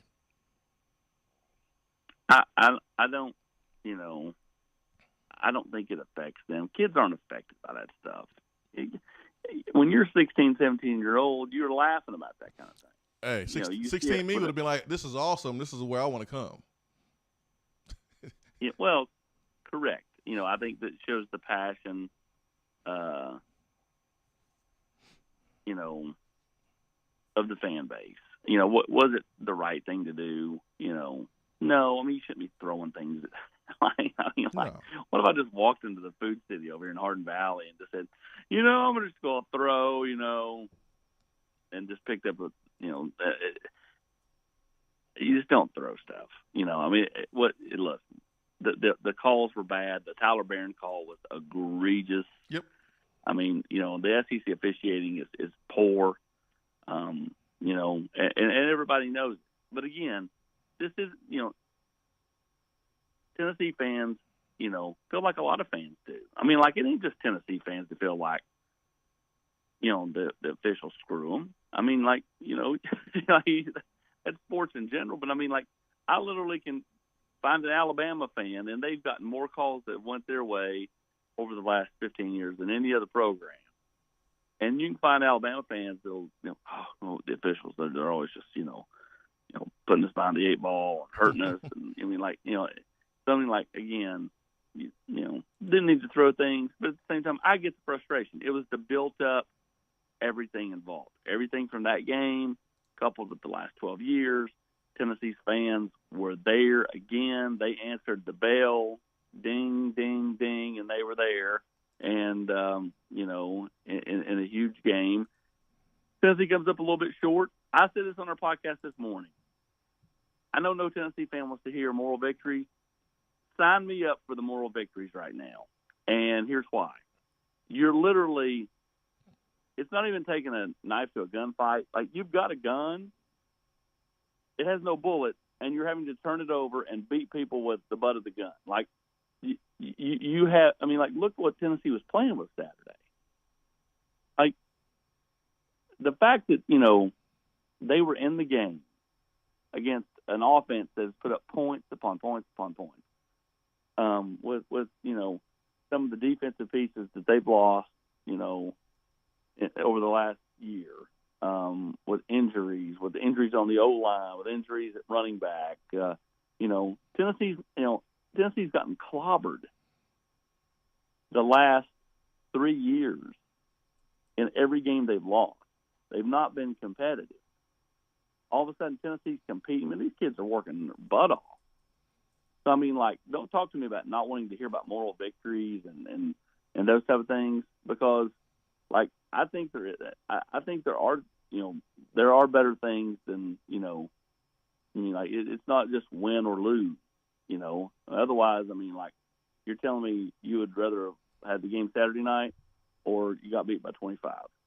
Because I loved the way they played. I thought the way they played was inspiring. Heck, man, when all that happened, all the 20-minute delay, all the stuff on the field, they got to stop. Bayless returned a punt, and they made a couple of plays to get down there to have a chance on the last play of the game. Like, if that don't tell you about the competitive spirit of this team, I don't know what else does. Austin, we all agree that fans shouldn't have been throwing things on the field, but I'm curious your thoughts on the SEC handing down a punishment to Tennessee after there didn't appear to be a punishment when South Carolina fans threw things on the field during a Florida game a couple years ago, and then obviously the Ole Miss basketball game when Tennessee was in attendance has been well documented the last couple of days. I mean, just what's your theory on as to why there's been this ginormous reaction all of a sudden when this isn't the first instance in things being thrown on the field or the court? Because there's so many eyeballs on it. I mean, how many eyeballs were on the Tennessee Ole Miss game in basketball? I mean, like, and everybody forgets about little stuff like, oh, it happened 3 years ago. I mean, you're right. I mean, and like, my issue is never. It's kind of like, okay, let's not make this political. Okay, it's like my thing with masks.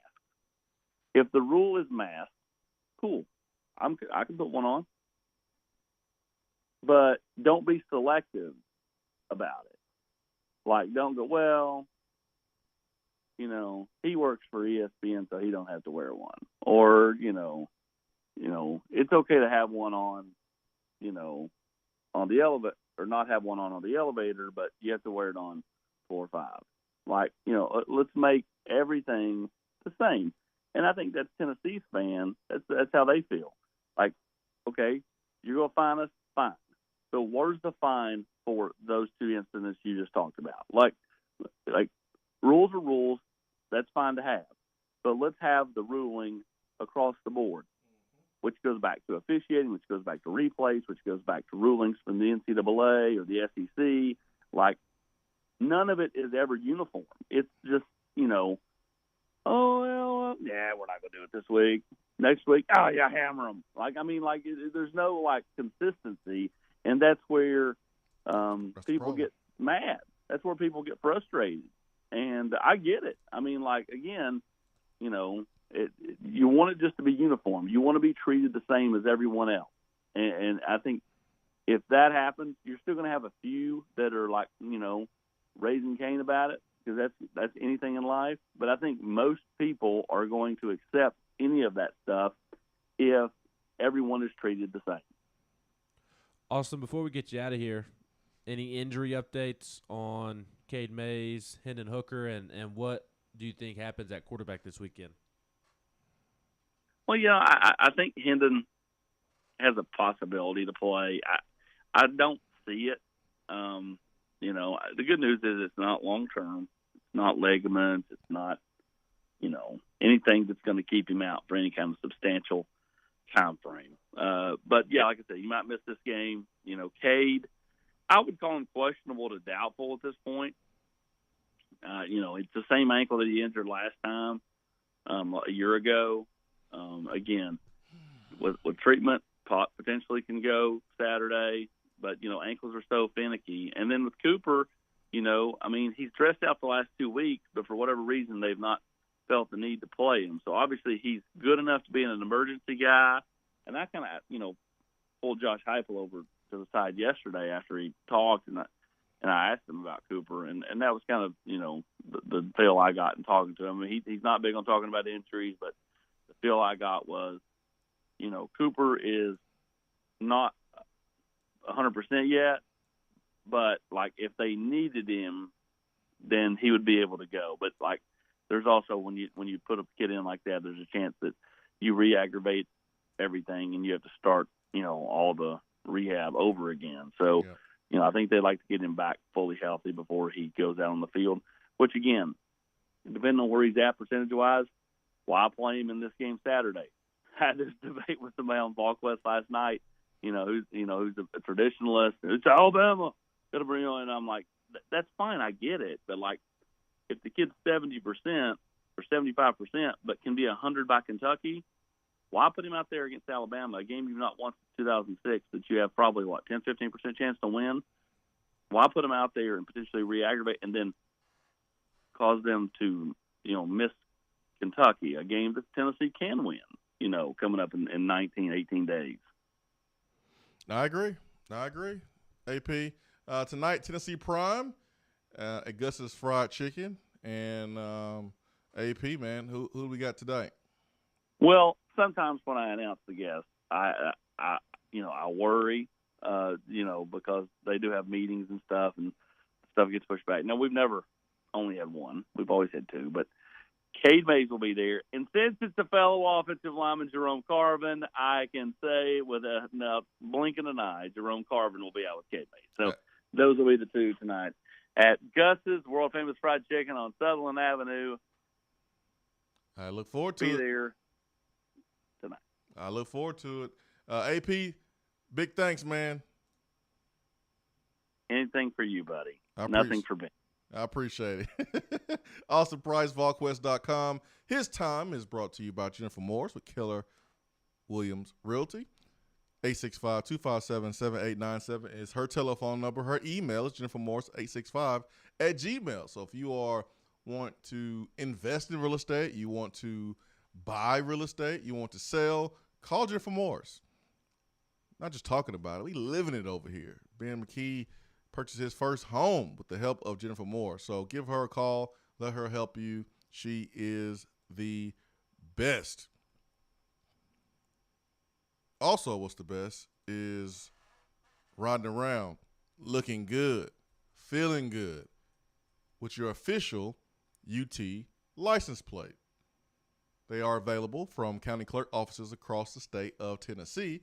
$15 of the $35 annual specialty plate fee will go to support student scholarships. To talk to your county clerk or visit alumni.utk.edu for more information. As for the KA plate, which stands for Knoxville Alumni, $15 of the $35 will go support student scholarships. So very, very, very, very important. You get what you want, which is style, which is representing your squad, and we get a chance to help some young volunteers pursue their dreams, and that is going to school at the University of Tennessee. So good stuff there. I want to take a look at our polls, get an update on which atmosphere is the best or was the best, because both happened in the past. Oklahoma game 2015 or the 2021 Ole Miss game this past Saturday. What we have here, the results: 82% Ole Miss, 18% Oklahoma. Recency bias, you think, played in a little bit of a part there, Ben? Yes. Or you truly believe it's that lopsided? No, it's not that lopsided. The little details have improved since the Oklahoma game in terms of what the lights and music and all that stuff, fireworks, that has enhanced the atmosphere since the Oklahoma game. But it's not that lopsided. It's not that lopsided. You really have to split hairs to discuss which one is better. I was at the Oklahoma game. It was just as loud, just as great of an environment. I said earlier that I refuse to pick one. If I had to pick one, I would say Ole Miss, only because of the details that I have mentioned several times over the last hour. The new lights, the fireworks, the running out of the tee with the spotlight, turning the lights off when they did. That would be the only reason I would push it over the top. But in terms of just pure noise, Oklahoma game was just as good. I thought Oklahoma game was loud for longer. So from because Tennessee gave the fans more of a reason to be louder for longer. We jumped on them early. I think the fireworks, the lights, whoo, man, how do you go against that? You can't go against that. But I was there in the stands, and a couple of the third down conversions, fourth down conversions, the drop punt, the penalty, there was multiple deflations. Multiple. And you got down 24-9 at one point, down 2 touchdowns. Multiple deflations. So you gotta take that. You gotta take that consideration for sure. Hour number 3, powered by Low T Center and LowTCenter.com. And Low T Center has reinvented the doctor's visit, making it quick and easy to get all of your levels checked. Not just your testosterone levels, though, but it starts with that wellness exam. It's annually, where they do the comprehensive health assessment, so you know all the numbers that are important to your health. Men, self-inject at home Treatments are just $155 a month for self-pay, or it's covered by most health insurance.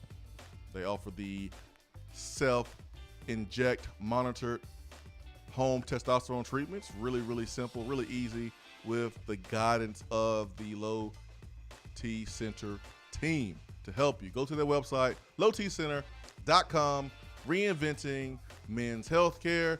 Big thanks to Austin Price. Big thanks to Josh Pate for joining the show. Good stuff this morning. Tennessee, Alabama this weekend. It is the third Saturday in October.